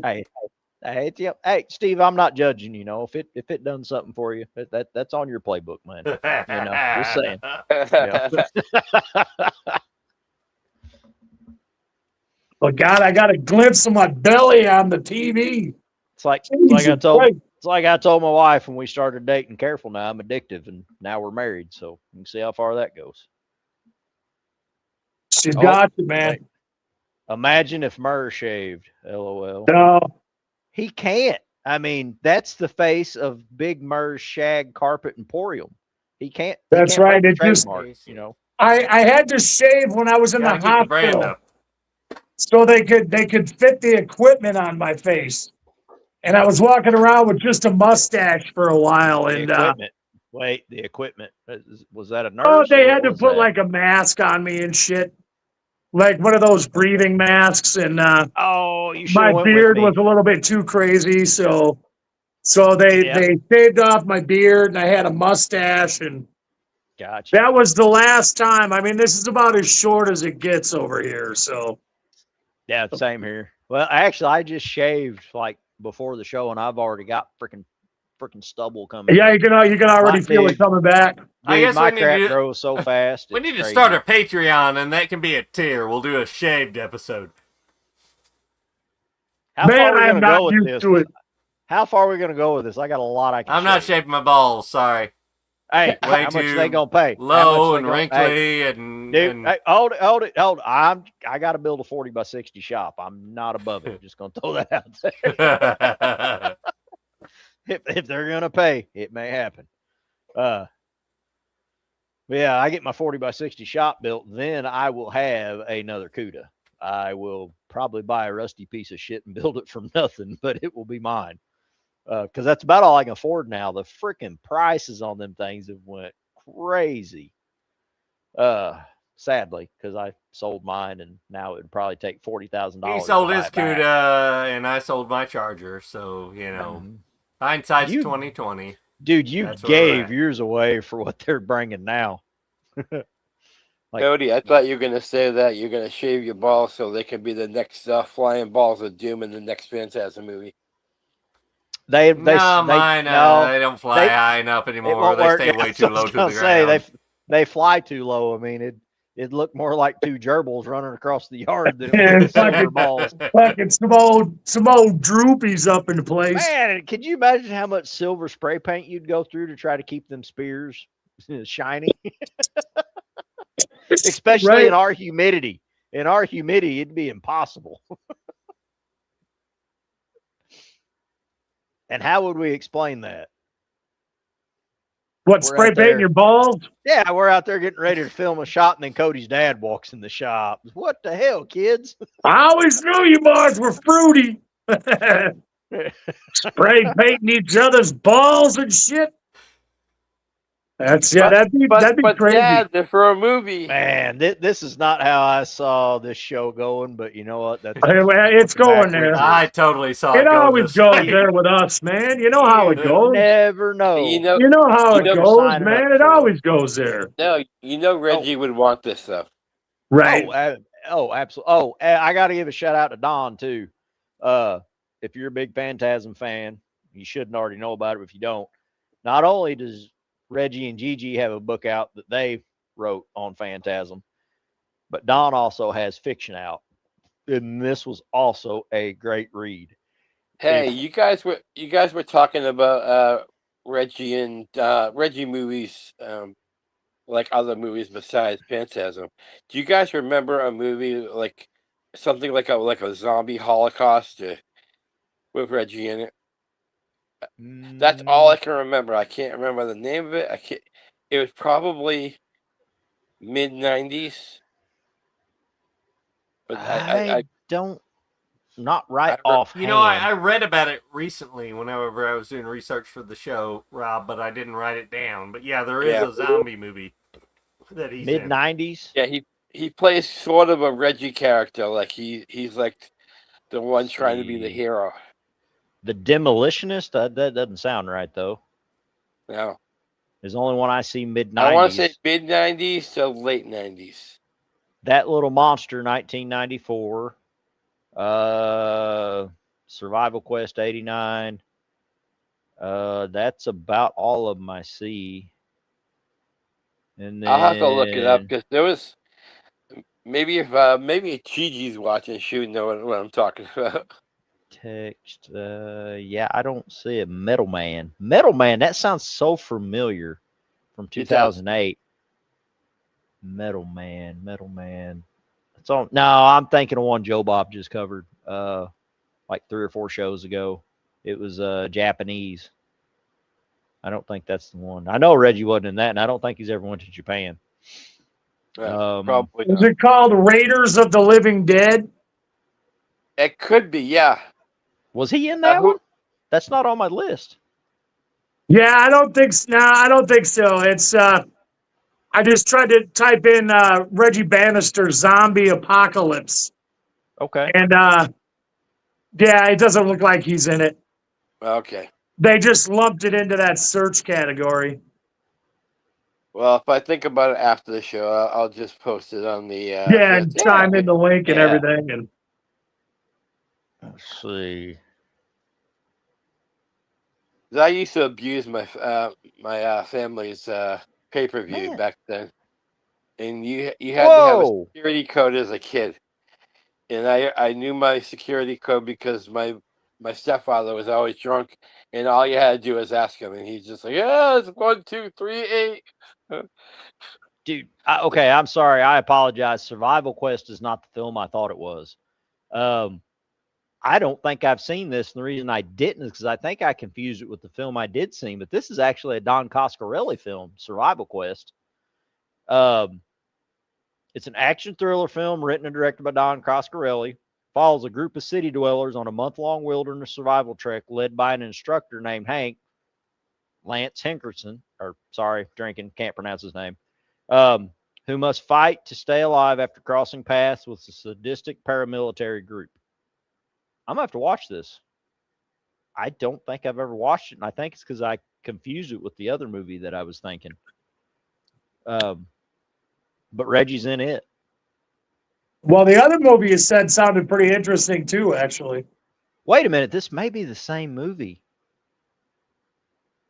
It may, because I think it had Lance in it too. It may be the same movie, but I forgot about the paramilitary. All I remember is like Lance gets really hurt in it, and the kids hated him because he was like a douchebag to him, but he was trying to teach them and bring them up. Yeah, I'll have to watch it and see if it's the same movie that I'm remembering, but I don't remember the other. But that might be how Lance got hurt in it too. I don't remember. But yeah, I can't believe that was a Don Coscarelli movie. Shoot. It is on YouTube. Oh, cool. Yep, the whole thing's on YouTube. So A lot of Don's really early movies are on YouTube. The only one I haven't found is Jim the World's Greatest. Is it Jim the World's Greatest? I think that is it. Is his first film. I haven't found that one yet where I can stream it and watch it. It might be.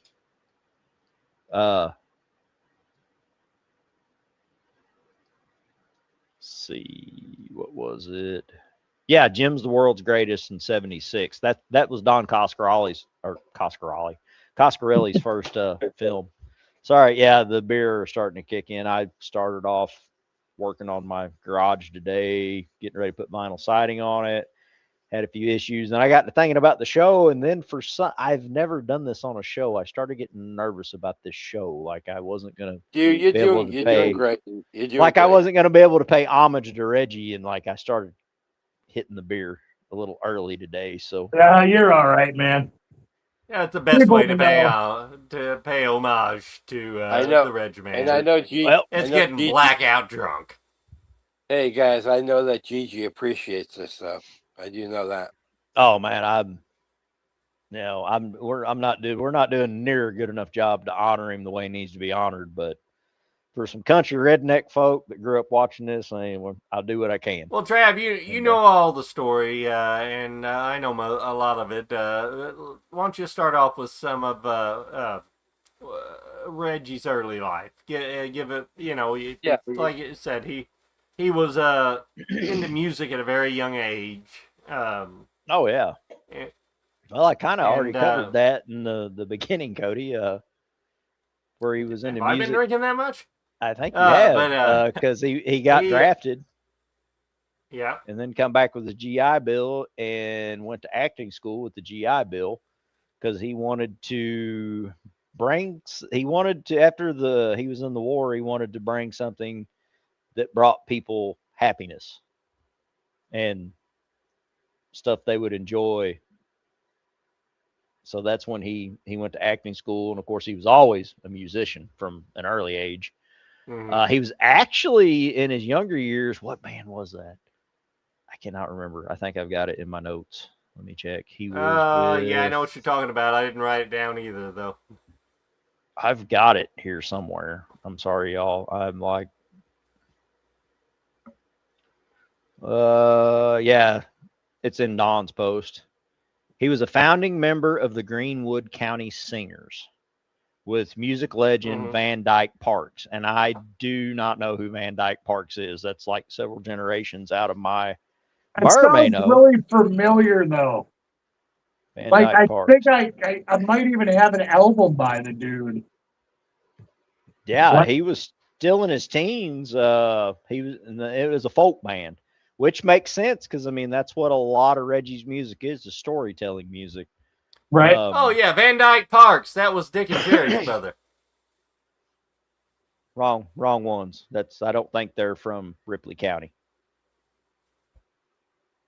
You know, I'm actually thinking about Van Dyke Brown, which is a color that Bob Ross would always use.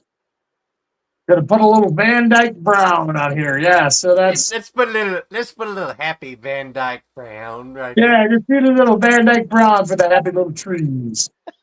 Yeah, I remember cracking up the first time I heard that. So wow, like we have like I think we've created a new spectrum on the backwoods. Like we've went from Reggie to horror. We've covered a little bit of goofy shit, some funny stuff, and then I think this is the first time we've mentioned Bob Ross on the show. So, which is a shame. We have created Bob Ross is awesome. We've created a new spectrum here, I believe.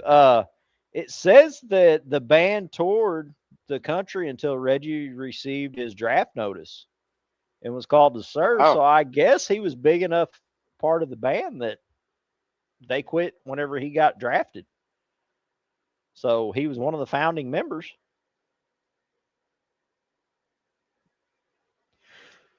Wow. Well. Oh. That sucks. Dang, it's been a long time since I've shaved my beard, dude. Yeah, I know. Yeah, I've never seen you without it. Well, it's going to take me a minute because for some reason my stupid phone is not wanting to link to my computer, but I'll upload it. Try to upload it. You watch it'll work now. Nope, it's not going to work. So I got to email it to myself and then do all that. But yeah, anyway, continue on with conversations, and I'll do that right quick. As this show goes completely off the rails, as it usually does, but continues on to crash the train into the psychedelic lake, where we will all drown. Right. You brought mushrooms? Ride the snake, man. Ride the snake. Let's see. Okay. Mail. There we go. Okay.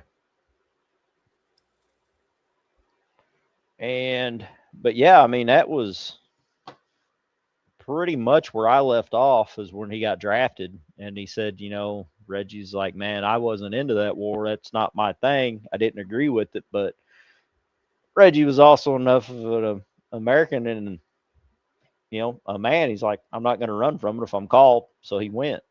Trying to remember. He was part of a gunnery, if I remember right. I'd have to look into that.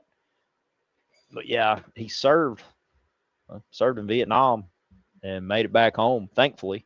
Thankfully. Yeah, we would have never had the REGGMAN. But let's see. All right, so guys, don't just leave me hanging. Come on, create some content while I'm doing something here. Yeah, do it, man. I just rewatched Ravager the other day. I was gonna save spray paint my balls silver for the end of the show, Trav. Damn it! Yeah, me too, man. I was just thinking about that. Like, and maybe I really just throw my balls, man. That's my chair making that noise. By the way, I appreciate Ravager more now. How did you guys first feel when you saw Ravager? I wasn't a fan. I I'm not gonna lie, I wasn't a big fan of Ravager. Man, it just hit when it hit for us. We saw it the year that Trav's dad passed, and it was man, it hit like a sledgehammer for me. I can't speak for hit Trav, hard. but Oh yeah, it definitely. And my dad was a big Phantasm fan too, and it definitely hit. You know, that's And we did. I have a new appreciation for it now, though. Like Oh, when I first exactly. watched, yeah, when I thought watched it was the best way. I mean, I wish they would have a bigger budget, of course. yes, But yes, it was the best way they could have wrapped up the series, and it was back to the roots. It went back to Right. its roots, I think. I mean, it was like the original, just an indie horror film, and it was well written. That they did plenty of fan service, and on top of that, gave a satisfying conclusion to when they brought back Reggie, when they brought back Rocky at the end, I was so happy. Like I thought that was a perfect way. Yeah, and I was glad to see that, but that was just like a cherry on top. I didn't even think that was needed. Just seeing, just getting to see the original trio back together, riding off into the sunset in the CUDA, man, that it still tugs at my heartstrings. I mean, with a new little helper midget. Yeah. Yeah, Reggie, or Rocky and her fingerless midget. Yeah. Yep. But it hits different now. Like the day Gigi announced it is like when I watched it. And like when Ravager's going back and forth to where Reggie's character has dementia and he's in and out of it. But what then a wild thing too. Well, and you're not really sure if he's actually got dementia or it's one of Tall Man's games, especially when Mike comes into play, because then it's back and forth.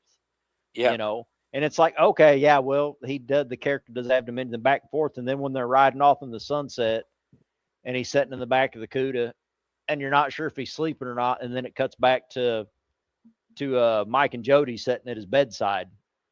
And he's passed. Dude, I teared up on that. You know, that was the day I found out Reggie had passed away. And I'm like, wow. I'm like, yep, I just not got one gut punch. I got two of them, you know? Yeah. And then it cuts back to the CUDA driving away. You're like, wait a minute. Well, that's still part of the Tall Man's game, possibly, you know? So, yeah. And like Don had a heavy hand on Ravager. So, and like in Coscarelli style, it's an open book to what you want open to write interpretation. Yes. Yeah. And that's the beautiful thing about it. Yeah, I agree with that. And that's the beautiful thing about all the Phantasm films.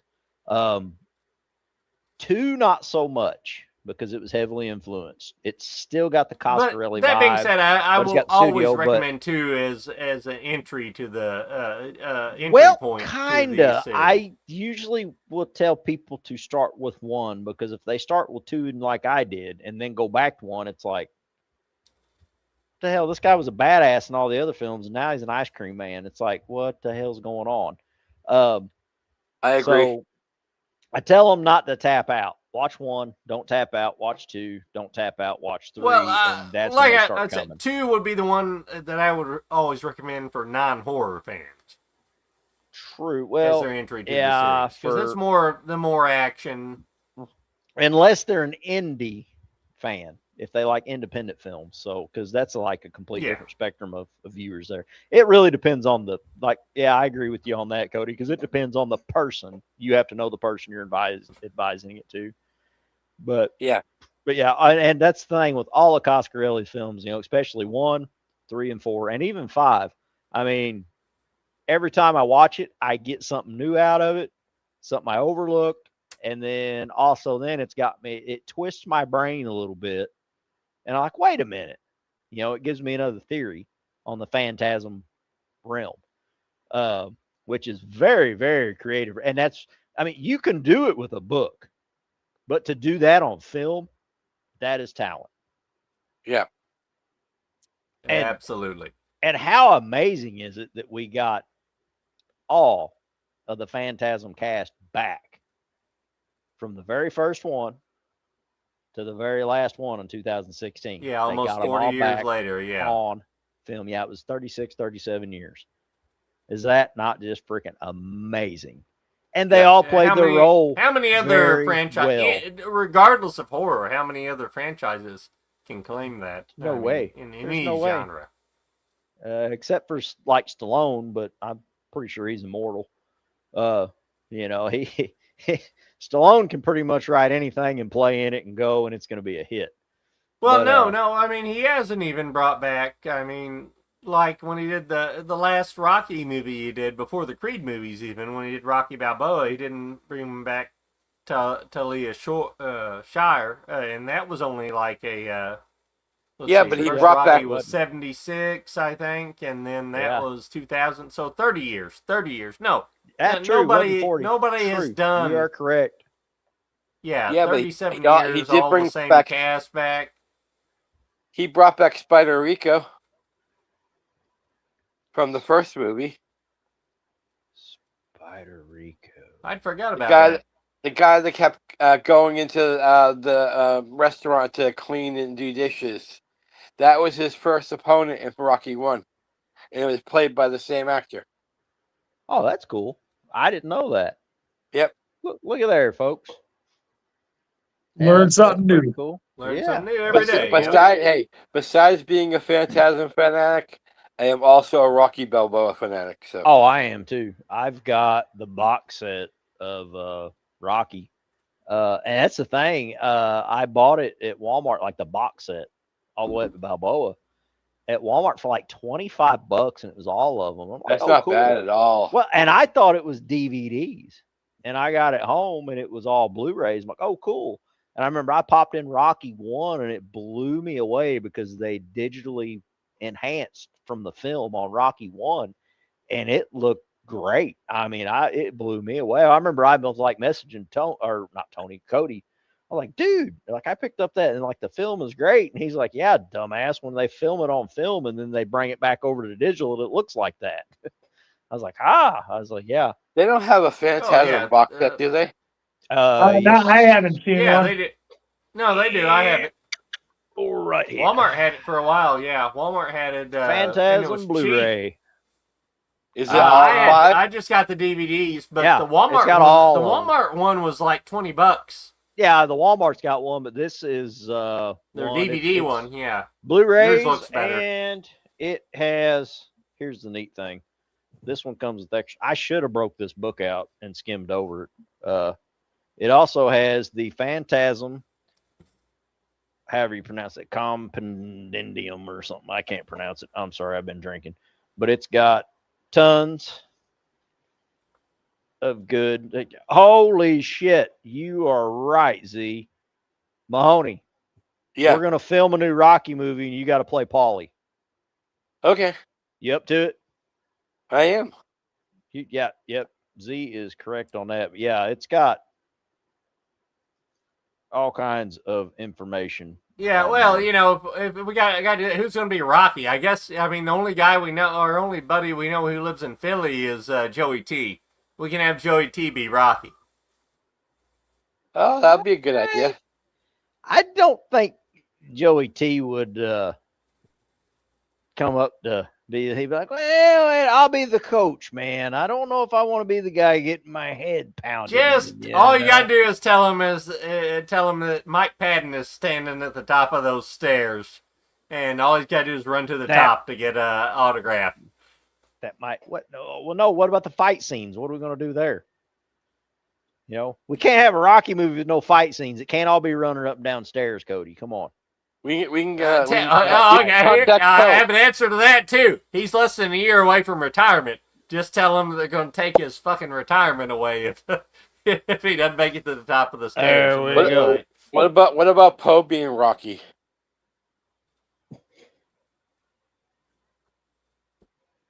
That'd be all right. Well, Maybe Yeah. I don't know. I don't know. I'm thinking more Tyree. Get Tyree in there and tell him somebody's threatening to burn the tavern. Oh yeah, he go all Rocky on everybody. Oh shit, you'd have you'd have two Rockies then. You'd have Poe and Tyree then. No, that would be Rambo, Ty. True, very true. Yeah, you threaten his bar, he's going all Rambo on you.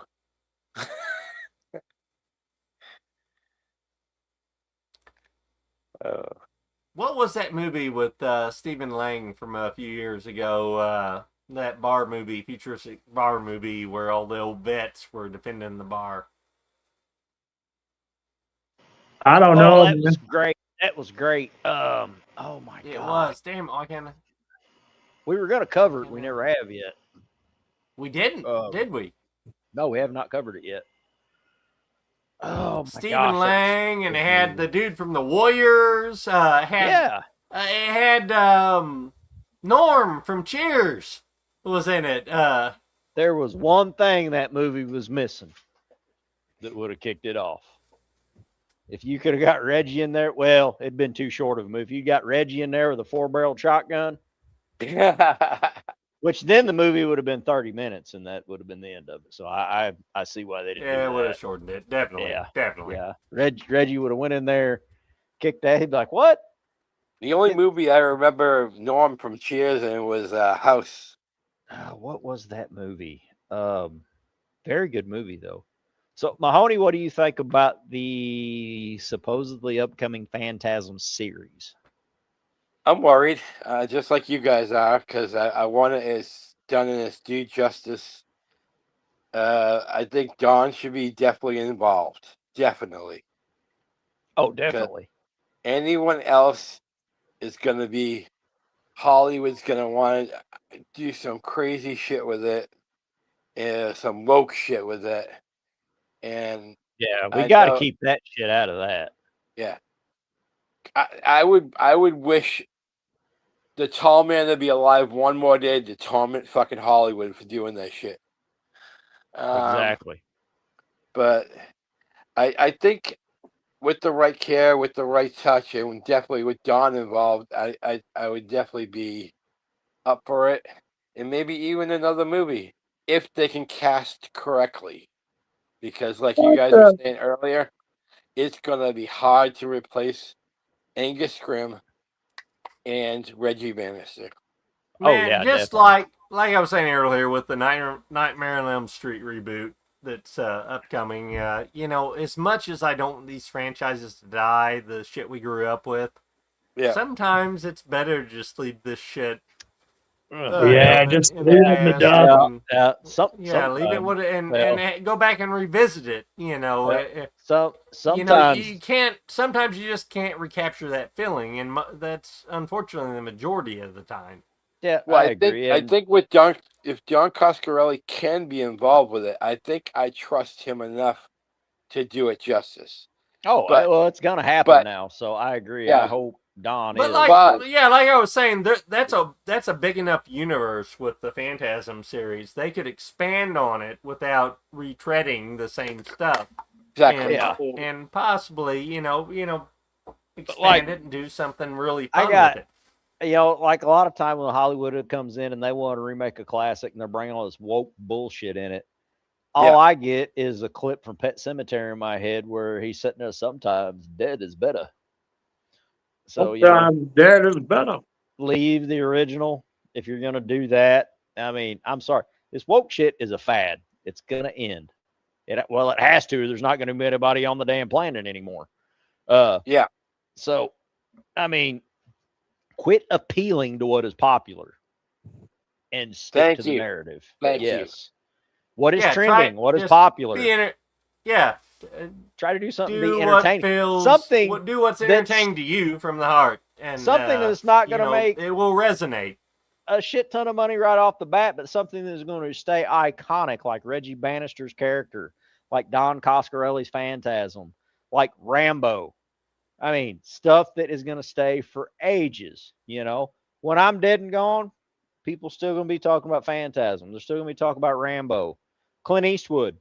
The good, the bad, the ugly, the classics, they're always going to be there because they are good film. They didn't go for what was popular, a trend at the time. Well, I mean, of course they did, the Western thing was a trend, but the Western thing's always going.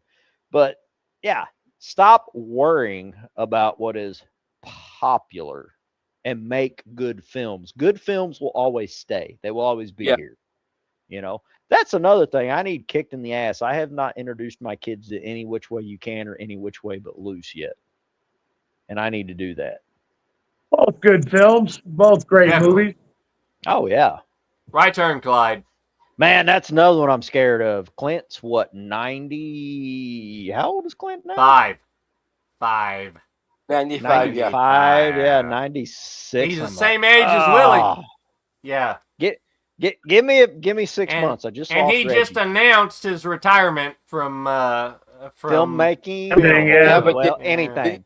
Cody, didn't he see he was finishing his last movie now, though? I think he has one movie still that hasn't finished production. I don't know. I think I it's don't know. done. I think it's done with him, but then it's going on, and yeah, and he's retired from filmmaking, executive producing, or anything. Which, Clint, you have earned it. Whatever you do now in life, His last He's great okay. movie, I don't know if you guys will agree with this, but his last great movie to me was Unforgiven. I liked it. I like Flags of Our Fathers. I really liked not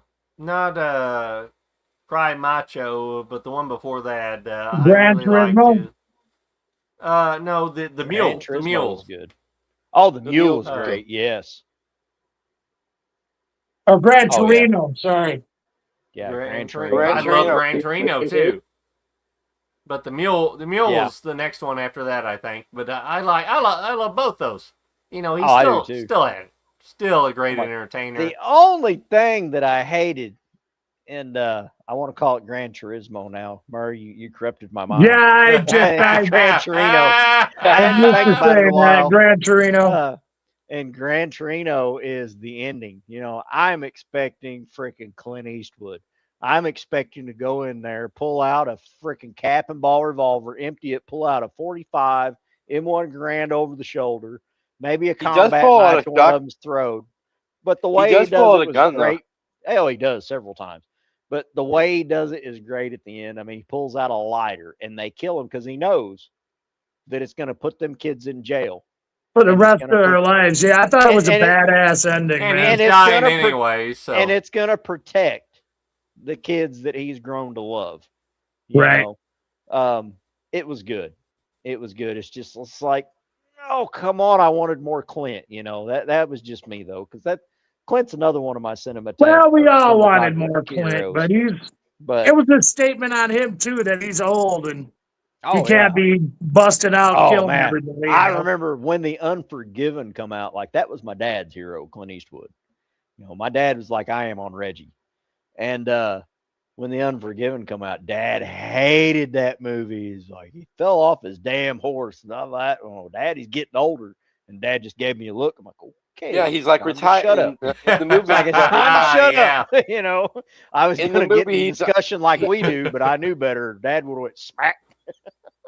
But the thing is that his character was a retired, like, basically killer. Oh, Yeah. well, he was in hiding, you know. He Yeah. Well, he wasn't retired, even a retired. great gunfighter. He was just a mean son of a bitch. William Money. Oh yeah. Oh, that ending. Oh, chef's kiss. When he's like basically warning the town about like, if you ever want to see me again, you're basically gonna like all die. That was a chef's kiss. Oh, yeah. Yep. And probably, I mean, really, Clint Eastwood probably should have. As much as I've liked the films he's done after that, he probably should have just called it at that, you know, because that was the pinnacles for me. I don't know, dude. Have you guys seen Flags of Our Fathers? I have not. I haven't. Yeah, it's a damn good movie. It's about Iwo Jima and everything, and he made two wait. parts to it. He Oh, made I didn't. I never heard of it. from the Japanese standpoint and from the American standpoint. Oh, wow. Oh, shit. And that's a Clint movie. I've never heard of it. Yeah, it's awesome. It's incredibly good. It's Hold on, I gotta write that down. but I Flags think of it's Our got Fathers. there's two names, like Flags of Our Fathers is one of them, and then the companion piece which is from the Japanese standpoint, is called something else. It's not, but they're like, it's the same movie, but Just from from a two different different- perspectives. That's It- awesome. Yeah, I'll definitely have to check. I remember when Clint done Bridges of Madison County. I've never seen that. I don't watch I didn't watch it. My dad was so disappointed in Clint. My mom loved the movie. And Dad's like, what the hell's wrong with him? And I'm like, Dad, you know how much tail that probably got Clint? He's, that's besides the damn point. He's Clint Eastwood. He can get anything he wants. Yeah, it's I never watched that bullshit. Man, Cody? as far as Clint Eastwood though, Outlaw Josie Wells will always be. Oh yeah. the- Oh, well, good, the bad, the ugly for a few Yeah. dollars more. I mean, that's when he was like a freaking total. I mean, Outlaw Josie Wells is good, but like Prime time. freaking grungy, rough cut, kick. Oh, Two Mules for Sister Sarah, too. That was a really good one of Clint's. Hell, here we're talking about Clint like he's dead. What the hell? Shit. I hope we ain't jinxing him. Yeah, let's hope yeah. not. See, you done it now, Trav. You done it. Oh, This hell. is your Well, fault. all right, I'm gonna change. Okay, my wife sent me 2 pictures of the last time I shaved. The first time, well, it's been okay. Well, the last time I shaved was when I dressed up as Alice Cooper for Halloween Okay, that was a while ago. at one of Schweitzer's parties, and I do not remember what year Wasn't that that long is. ago, Murr? Damn it. It's quite a while ago. Like And 8 years. Think that was the one where you dressed up, where you and your old lady dressed up as Little Red. No, you were Deadpool at this one. You were Deadpool. No, at this no, no. one. I remember was that. no that one. I was a werewolf, and she was Little Red Riding Hood. That's right. This is the one. Okay, this was the first one, to where I shaved off my beard for Halloween. I went as the Joker. Okay. And that's the one where Cody dressed up as Deadpool Mm-hmm. and showed his cock to everybody. Hey, that's Yeah. nice. Well, Cody's like, It wasn't "God, this-" intentional.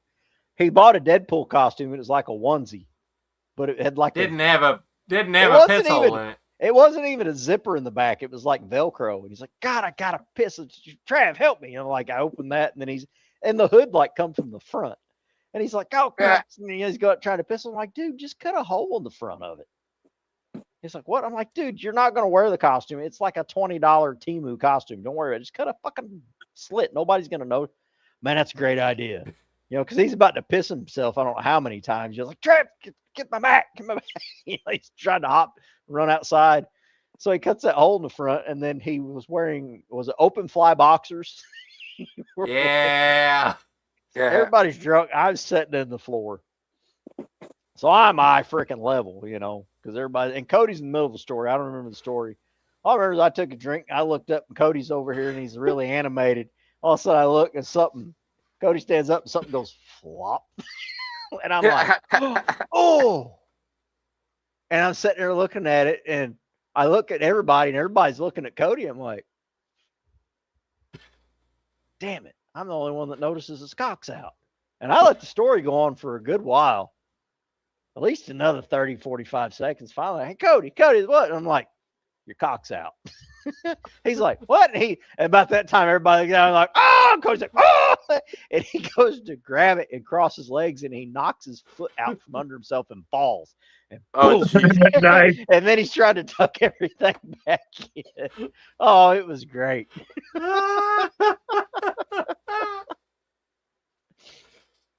Oh That's man. awesome, man. and when you get to heaven, you'll have some great stories to tell.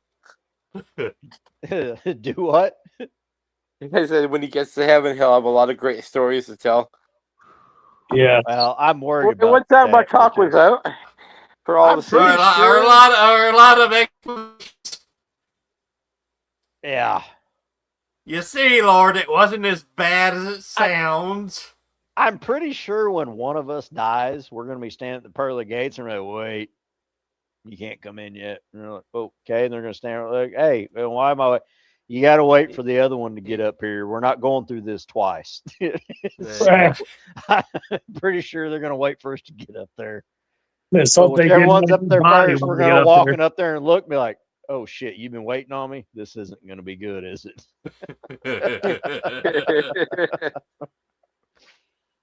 You guys are those backward guys, aren't you? Right. Yeah, and I fear when I get my shop built, it's not going to be any better because we're going to have another link to the backwoods. It's going to be the backwoods garage, and I don't know. We're probably going to be making videos out there, and hell, maybe we'll go viral on something on the internet, Cody. Nothing skin, like I was viral thinking on the more like internet. herpes or something, by this point. Well, we are getting to that age where it's not going to affect us. It just flakes up and you scratch it and flake it off and go on about your day. So, I mean, Yeah, just had some open herpes sores going on. That's all right. yeah, Who cares? yeah. Get some of that dandruff shampoo and go on, yeah. You get so old, herpes is just a lifestyle. Little I mean, head and it's shoulders. That's right. That's right. Oh my gosh, we're horrible. Whoop! I didn't mean to put that back up. I'm trying to delete it. There you go. All right. Well, hey, I'm going to drop out again for a bit, and I might call it a night, guys. All right, man. Yeah, Well- I'm about to say. I was just All going right, to say brother. we probably should jump into the news and. But Yeah. Been a yeah, good I got to show. get up, go to the bathroom, and I'll just talk to you guys next time. All right. That'll work, brother. All right, man. Murph. Peace, man. Good talking to you, Mahoney. All right, See you love you, guys brother. later. Thanks for tuning in. Peace. Peace. All right. So, Cody, shall we jump into a little bit of the news? I think it is time. We can do that. And we'll give one more shout out to the REGGMAN because and everybody here. Let's throw up the GoFundMe one more time. Okay, we're not going to do news from the holler bit. We're going to do the hot as love bit for the start of the news this time. That wasn't it. Yep. Shit, Oh, where'd it have- I know which one you're looking for. There we go. Yep. GoFundMe. It's at the bottom of the screen, folks. And there, Roberta Bannister. Look it up on GoFundMe. And let's lay our childhood hero to Now- rest properly. Now, go into GoFundMe.com. Sometimes it can be trippy when you're trying to type in, like even if you spell it perfectly, Roberta Bannister, it may not pull it up. You may have to search. So if you have any problems with that and you're looking for it, you want to donate, go to Facebook, go to GG Bannister, or even go to Reggie Bannister's Facebook page. Or then go to click- Backwoods Horror Show's Yes. page. We have it posted on there. Yep. And then click on Gigi and it'll take you right to it. And she's got a direct link. We have a direct link on our page. And Cody also let's- left it on the Phantasm fans page too. Oh, that's right. That It is too, on yep. the Phantasm on Mahoney's page that he has created. And sir, thank you for creating that. because Phantasm that has Fans. grown. PHANS. Yep. Oh, we have a Check it out on there. But Oh. yeah, let's all band together and make this happen. I donated today, and every little bit helps, folks. Yeah. So Sure does. Sure does. All right. And so with that, we are going to jump into a little bit of the news. And I think it's fitting, rather than doing our news from the holler, let's use this thing.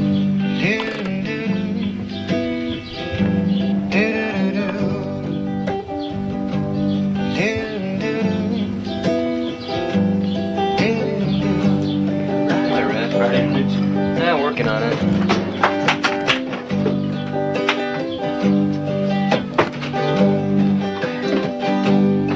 I'm just a sitting here at midnight,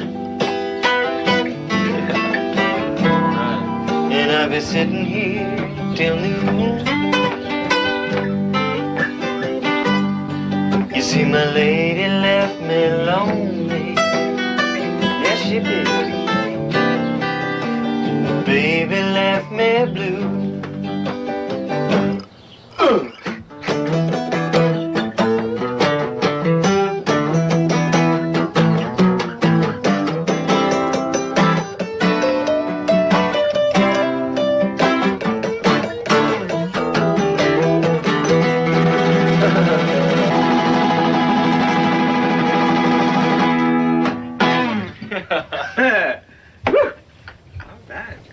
hot as love, you know.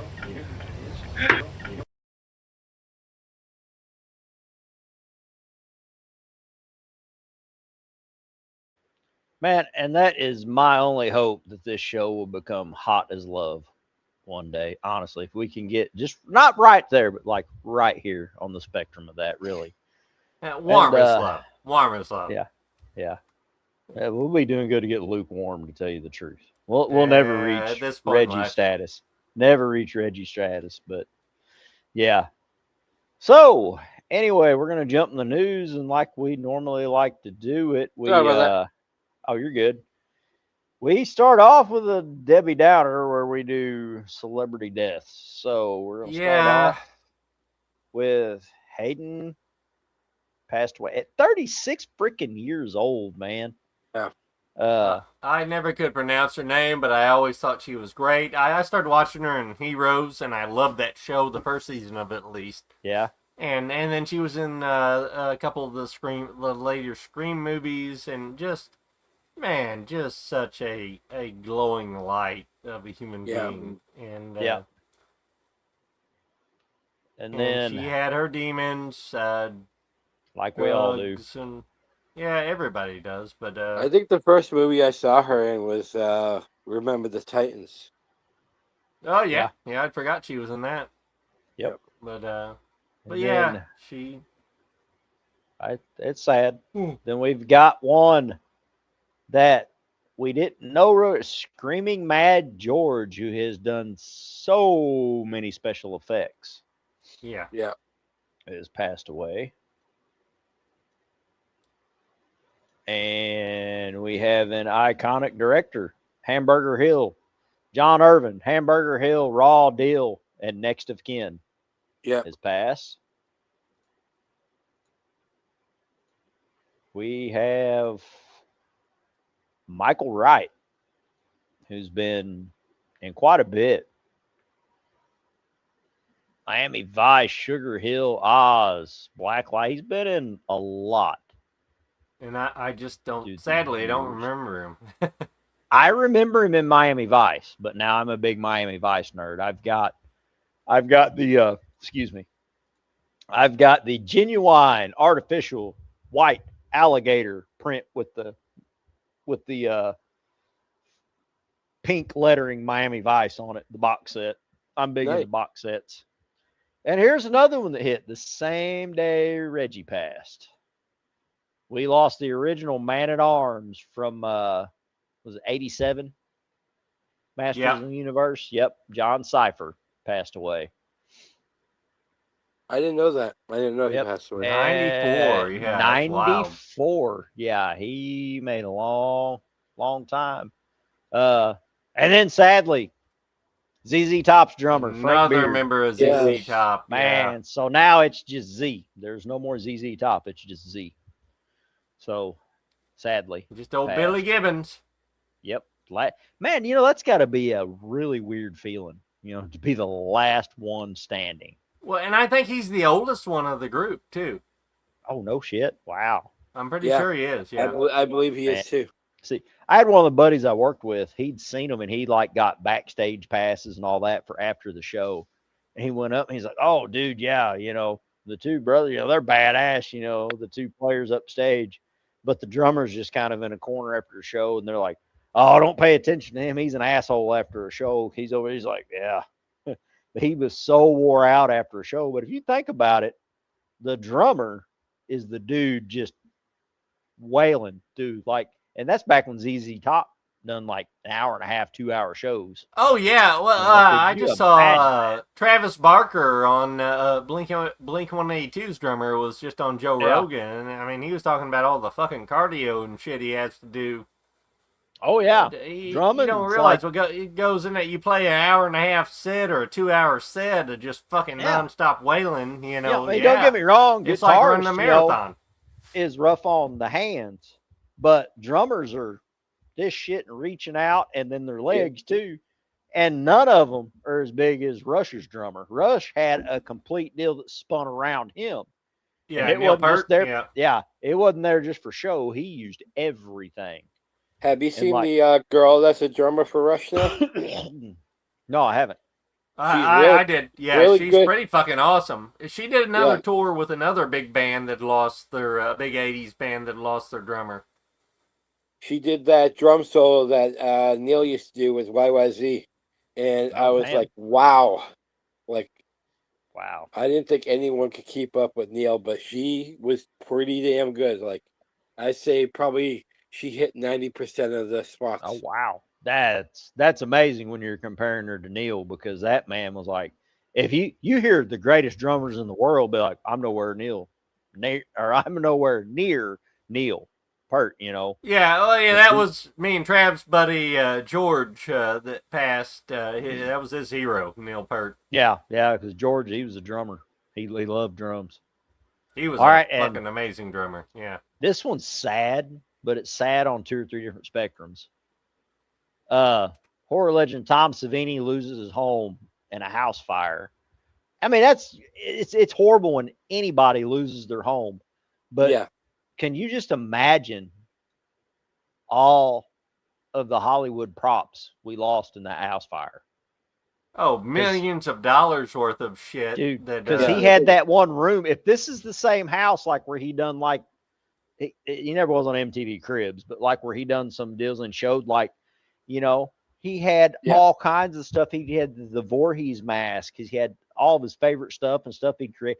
And not only that, stuff he was working on, you know, was gone, because it's like Savini said, you know, I'll never really fully retire. When I retire, I'll be dead, because he's like, it's just in my creative juices to make stuff.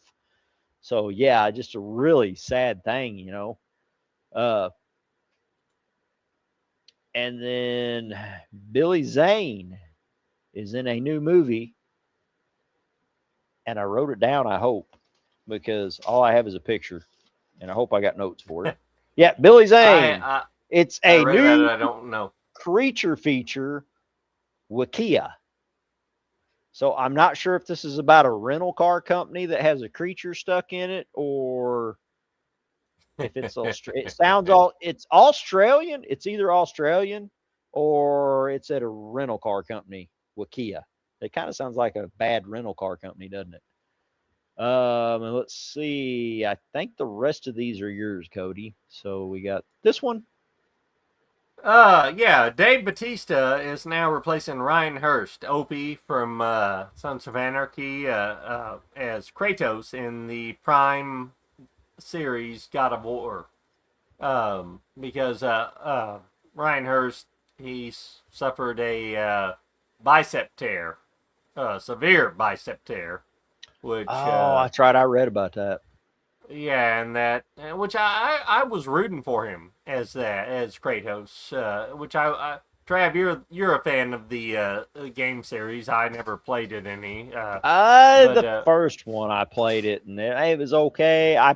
It was one of them that was great to play with the kids. As it's far a as button the masher, I just guess, for me, is what it it's looked like to me. Yeah. Not that great. I mean, it's fun, but it's not one like you'll revisit over and over again, like Sniper Elite or Grand Theft Auto. You know, at least on my aspects, I won't. But yeah, and I hated that for Ryan Hurst, because I saw some of the production stills and stuff from it, and I mean, he looked good to the. I mean, he got fucking huge for it. I mean, and he's a big dude anyway, you know. Yeah. But you know, and a lot of people that don't know it, his dad was Rick Hurst from Dukes of Hazzard. No shit. Oh wow. Yeah.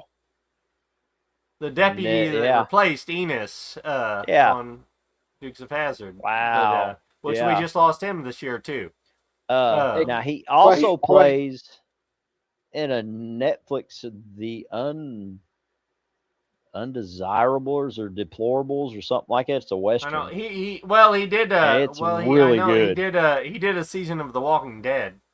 Yeah. No. This is a Western, and he plays like a guy that I forgot what he does for a living. He's like a store owner or something, but he's actually a badass. Like he was an outlaw, and he had a daughter, and it changed his life. And then the mother died, and he quit his way of life and started that. And then the town goes to shit because it's got the woman from the X-Files. What's her name? The redhead. Gillian Anderson. Yep, it's Gillian got her Anderson. in it. It's on Netflix. It was good. It was a really good series.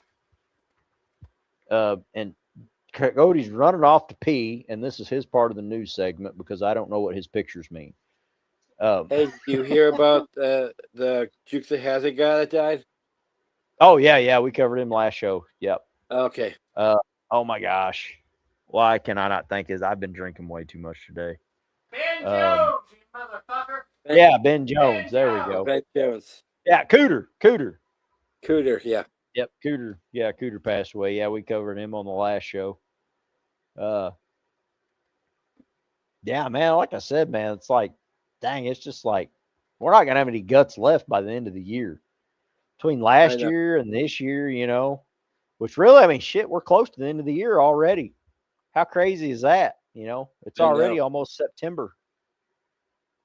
Yeah, it ain't slowing down. That's for sure. No, it ain't, man. I pray we didn't freaking Jinx, Clint Eastwood. jinx Clint Eastwood, because that's like I was like, oh. Or shit. Alice Cooper, because you said you dressed up like Alice Cooper. Shut your mouth, Rob. Shut your fucking mouth. This will all be on you. Oh, this will all be on you. Okay, you heard it here. Hey, Okay. I'm not the one that brought up Clint Eastwood. Clint Just, Eastwood's on me. Alice Cooper's on Mahoney. So yeah.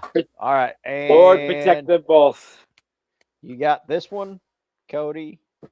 Onslaught. Yeah, this looks pretty cool, actually. It's from Adam Wingard, who directed the director of You're Next and The Guest, and it's from A24 Studios, and about a group of super soldiers, genetically engineered super soldiers that I guess escape, and this woman who's a military sniper, special forces, they descend on her home. I mean, they're like rogue, genetically engineered, robotic, or whatever. I don't know what the deal is with it. But the trailer looks pretty fucking cool. And she's got to defend her and her daughter from these super soldiers. Oh, okay. Well, you threw a daughter in the aspect. Before you done that, I was going to say, well, it kind of sounds like a porno to Universal Soldiers. Until you threw the daughter aspect in there, and that changed it. Yeah. Would it make you feel better if I said she was a stepdaughter? Oh, that could bring it back. Hell, is this from Vivid Entertainment? I mean, that would seal the deal right there. So yeah. Then you have. That being said, you got the one for hey, this is a win for horror fans. Tubi has had. Let me see. I wrote down shit. Terror. They have had over 53 million hours streamed of horror films on Tubi. So Tubi has decided to create their own separate hub on Tubi. When you click on Tubi, there'll be a separate horror hub. I like this. Do we have to subscribe? No, Tubi's free as always. Sweet. You know what? I think it's just all going to be in its own category now, so that's cool. Yeah, that'd be great if we got Joe Bob on there. I think Tubi needs to whisper in Joe Bob and Darcy's ear, or at least Joe Bob. I'm pretty sure they're already signed with somebody else. Oh, I'd almost bet you never know. You know, freaking Shudder. What are they? I guarantee you, Shudder's going to go under after this. Shudder is going to shut their shutters very soon. Hold on, we got to throw this up here. Sorry, Gigi, we got to change banners for just a moment here. Yeah, so everybody can remember to cancel your Shudder subscription because they're a bunch of fucking douchebags. Mm-hmm. Why? How much are they going up to now? Oh, it ain't that. They dropped Joe Bob. They dropped. Yeah, they canceled Joe Bob. Yeah. And it's like the whole thing Shudder and they keep raising their prices. When I first got Shudder, like it what, 5 years ago, when they $5.99 or 6-7 years, $5.99. Well, I did the yearly thing with it, and it was $50 a year. Yeah. And now it's $100 a year, and they've dropped Joe Bob. Oh, that's right. I remember because our old friend Mike bought me a year subscription once, and I was like, "Wow, that cost $50." Yeah, And Well, there's a worth it for lot of 50 bucks and because here's they the used to thing. have a bunch of content. There's a lot of good stuff on Shutter. It's just hard to find. You like have to dig to find the good stuff on Shutter. Yes, yes, and that's I the only don't thing I was get it. frustrated with that. It's like trying to find good shit. It's like you have to type it in word for word, hit it, and then you still got to scroll to find it. I mean, Shutter's like, I don't know what's going on with Shutter. It's like they were chewing on I don't know. It was crayon chewers that made their site. And like the only reason I've stayed with Shutter is because Joe Bob, honestly. And that's the only reason I'm still with them. And now I've done. That's the only screwed reason up. I got it in the first place. I was gonna cancel my Shutter subscription, but now I'm done re-up for the month, so I'll cancel it. And then when October rolls around, I'll re-up it just to watch Joe Bob. Then I'll cancel it again. Then their Christmas special, I'll re-up it just to watch Joe Bob, and then I'll cancel it again. And now I'm done with Shutter. Sorry. Yep. And I really do hope. I mean, they've everybody has been. It's been rumored. Nobody's confirmed that and which I'm sure he can't confirm till his contract's up with Shutter. But surely somebody will pick Joe Bob. Oh, up well, they already have. It's a done deal. He's like, we will be back. And even Darcy's tweeted that, yeah, it's a done deal. Yeah. Joe, the drive on, well, it may not be called The Last Drive-In with Joe Bob, but they're going to, of course, that's Shutters. Oh, well. But people didn't Yeah. start watching The Last Drive-In because it was called The Last Drive-In. They started watching The Last Drive-In because of Monster Vision. Oh, I mean, Joe Bob can come up with anything he wants to. The next one might be The Drive-In Will Never Die with Joe Bob Briggs. And bam, there you go. That's not copyrighted. So, unless Joe Bob's got it copyrighted, and then if it is, it's fine. But then you have this picture. The first picture of Sarah Paulson. Sorry, I couldn't remember her name for a second. From American Horror Story, and she's a fucking great actress. I love her. She is. As Aileen Wuornos. But this is the weird fucking part. I watched the trailer for it. Monster, the next season of Monster. We did the Ed Gein story last year. We covered it. This year is the Lizzie Borden story. Okay. Nice. But she's in the trailer playing Aileen Wuornos, the serial killer from the 90s. I live about an hour from the Lizzie Borden house. So I'm wondering what the fuck are they going to do with this? And when they first announced that it was going to be the next season of Monster, it was going to be the Lizzie Borden story, I'm like, oh my god, this has been done to death like Dracula. But this gives me a little hope. I'm like, maybe they're going to go outside the box on this, and they're apparently going to have it multi-generational, and Yeah, because and plus having Sarah Paulson attached to it, that raises it for me, raises the bar for me. So I don't know, the way they done the Ed Gein one, I wasn't real impressed with it. It's like, I don't know. Hate it, man. What the fuck were we thinking back then too? You know, I didn't hate it, but I disliked it. No, we were doing double features when we started the show, guys. Yeah. And you remember Mahoney, you were there. We were doing double features, 2 movies. And then for some fucking weird ass reason, after we decide, well, we don't need to do 2 movies on an episode because that's too much. We decide to do 2 series on one episode. Yep. And you know what's crazy? We had better numbers when we done two movies on an episode too, but man, it's so hard to do. Because it'd be like 2 hours before you went to the second movie. Oh, I know. That's like right now we're like 2 hours and 24 minutes in. We'd just be starting the second movie now. And man, it's maybe if we were doing this shit for a living and didn't have to work for a living, yeah, we could probably do it. But it's just it's hard. It's hard enough just doing a 1 episode,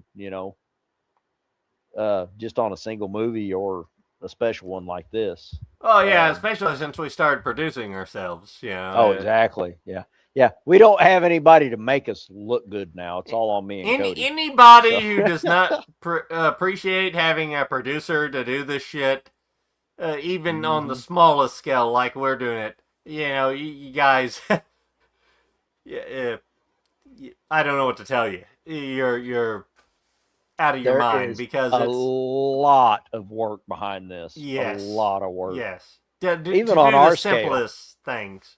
Yeah, To do even the on our simplest scale. things. Yep.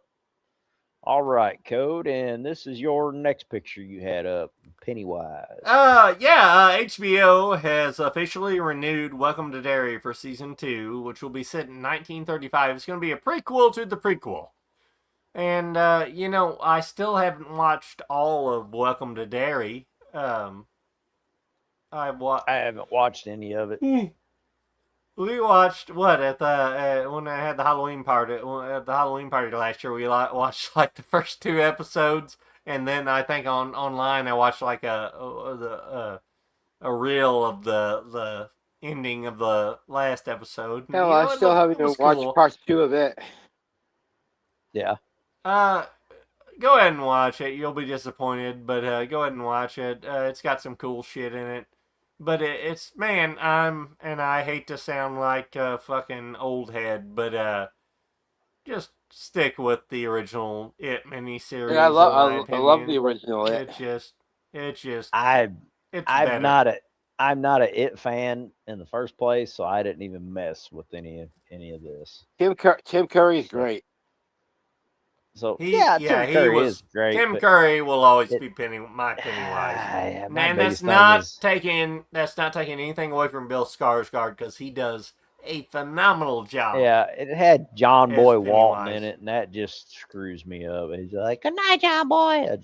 No.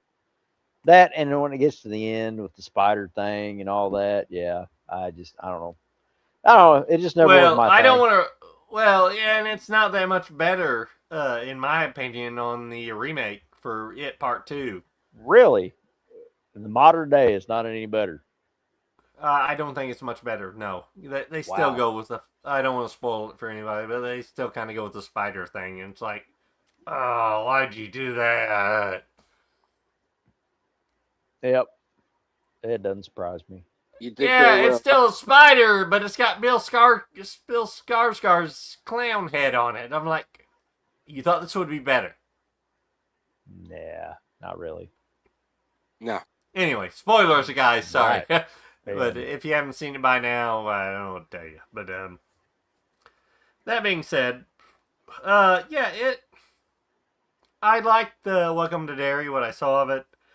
They expanded on the universe, and they were pretty graphic with it. It was, they were pushing boundaries. It was, and they expanded the lore in a way that it felt organic. At least from the first couple episodes I watched. And they had the dude from the Warriors in there. I can't remember his name. That's been in everything. He plays like a general in it. Military general. And they explain more of the backstory of it. And it's, it's worth checking out, definitely. Oh, excuse me. But yeah, check out. I'll be watching. At least try to watch season 2 of Welcome to Derry if I ever finish the first season. But if you want to watch, if you like Stephen King's It and want to see something related to it.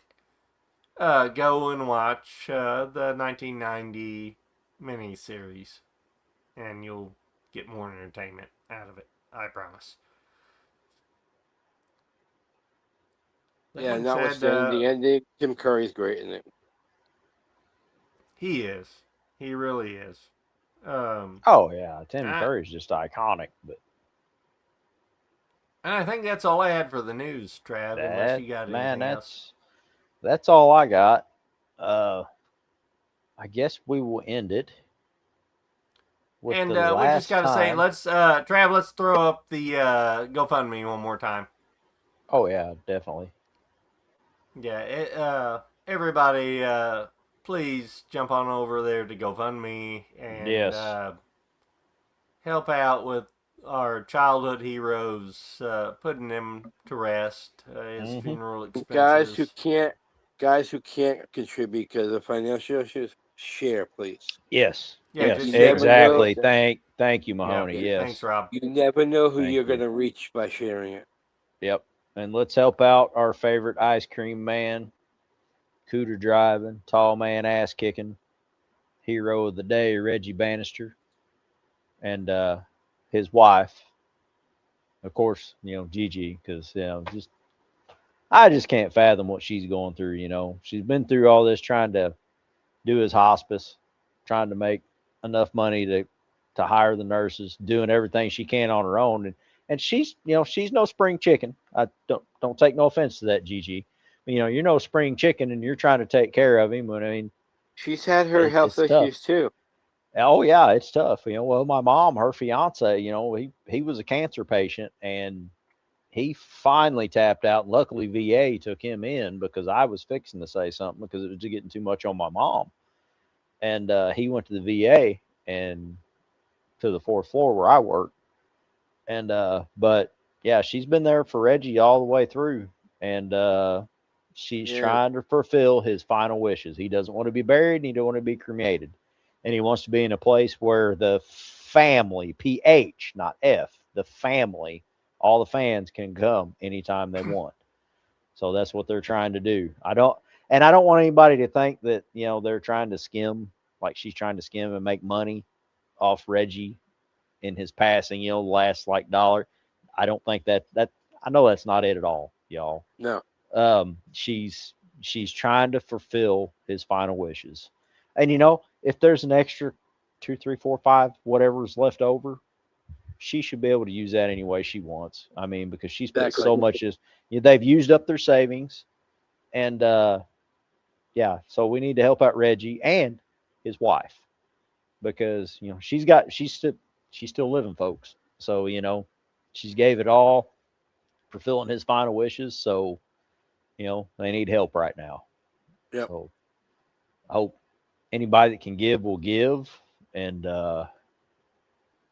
that's about all I got before we get all mushy and gushy and bring I this just wanna podcast down again. I just wanna thank Gigi one more time for also allowing us to post this on Reggie's page Hmm. for all his other Oh yeah, fans to watch. And maybe, guys, if you do end up watching this after the show is over, please still leave comments about Reggie in the comment section. oh yeah, because that's better. I'm sure that's better than a bouquet of flowers sent to Gigi. Seeing everything everybody's got to comment about her beloved. Yeah, the bottom line Um, is we all love Reggie. Yep. yep. You know, some of us, not any of us here, unfortunately, didn't get to meet him in person. But No.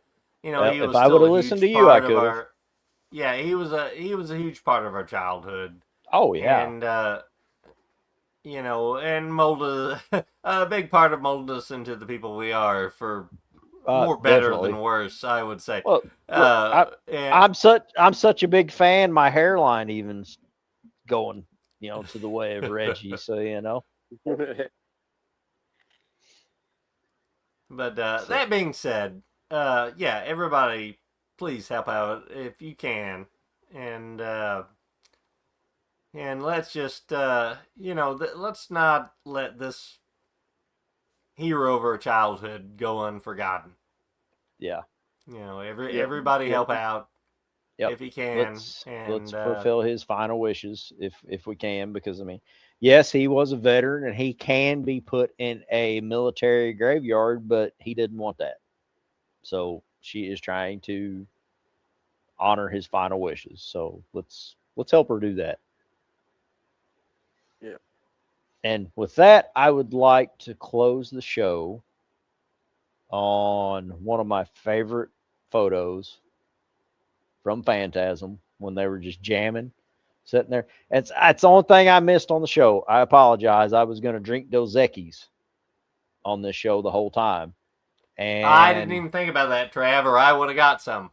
well, I was going to go today and get it, and I got to working on my garage, and then I got nervous about this show, and I started drinking early, and then I'm like, well, crap, I can't leave and go get no Dos Equis now. Yeah, I never seen Or you I nervous would've. before, Trav.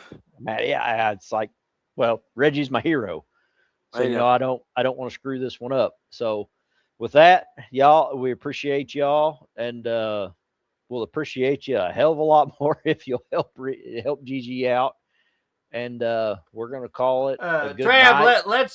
Trav, let's close out with the opening video. We might as well. We don't need to do our regular close out. Let's close out with Reg. Let's do it. Let's All right. close out with Reg.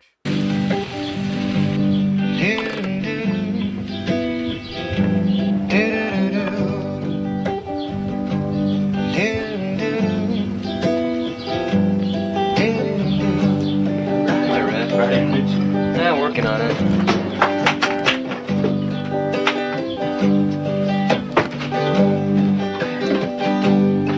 I'm just sitting here at midnight, and I've been sitting here till noon. You see, my lady left me lonely. Yes, she did. Baby left me blue.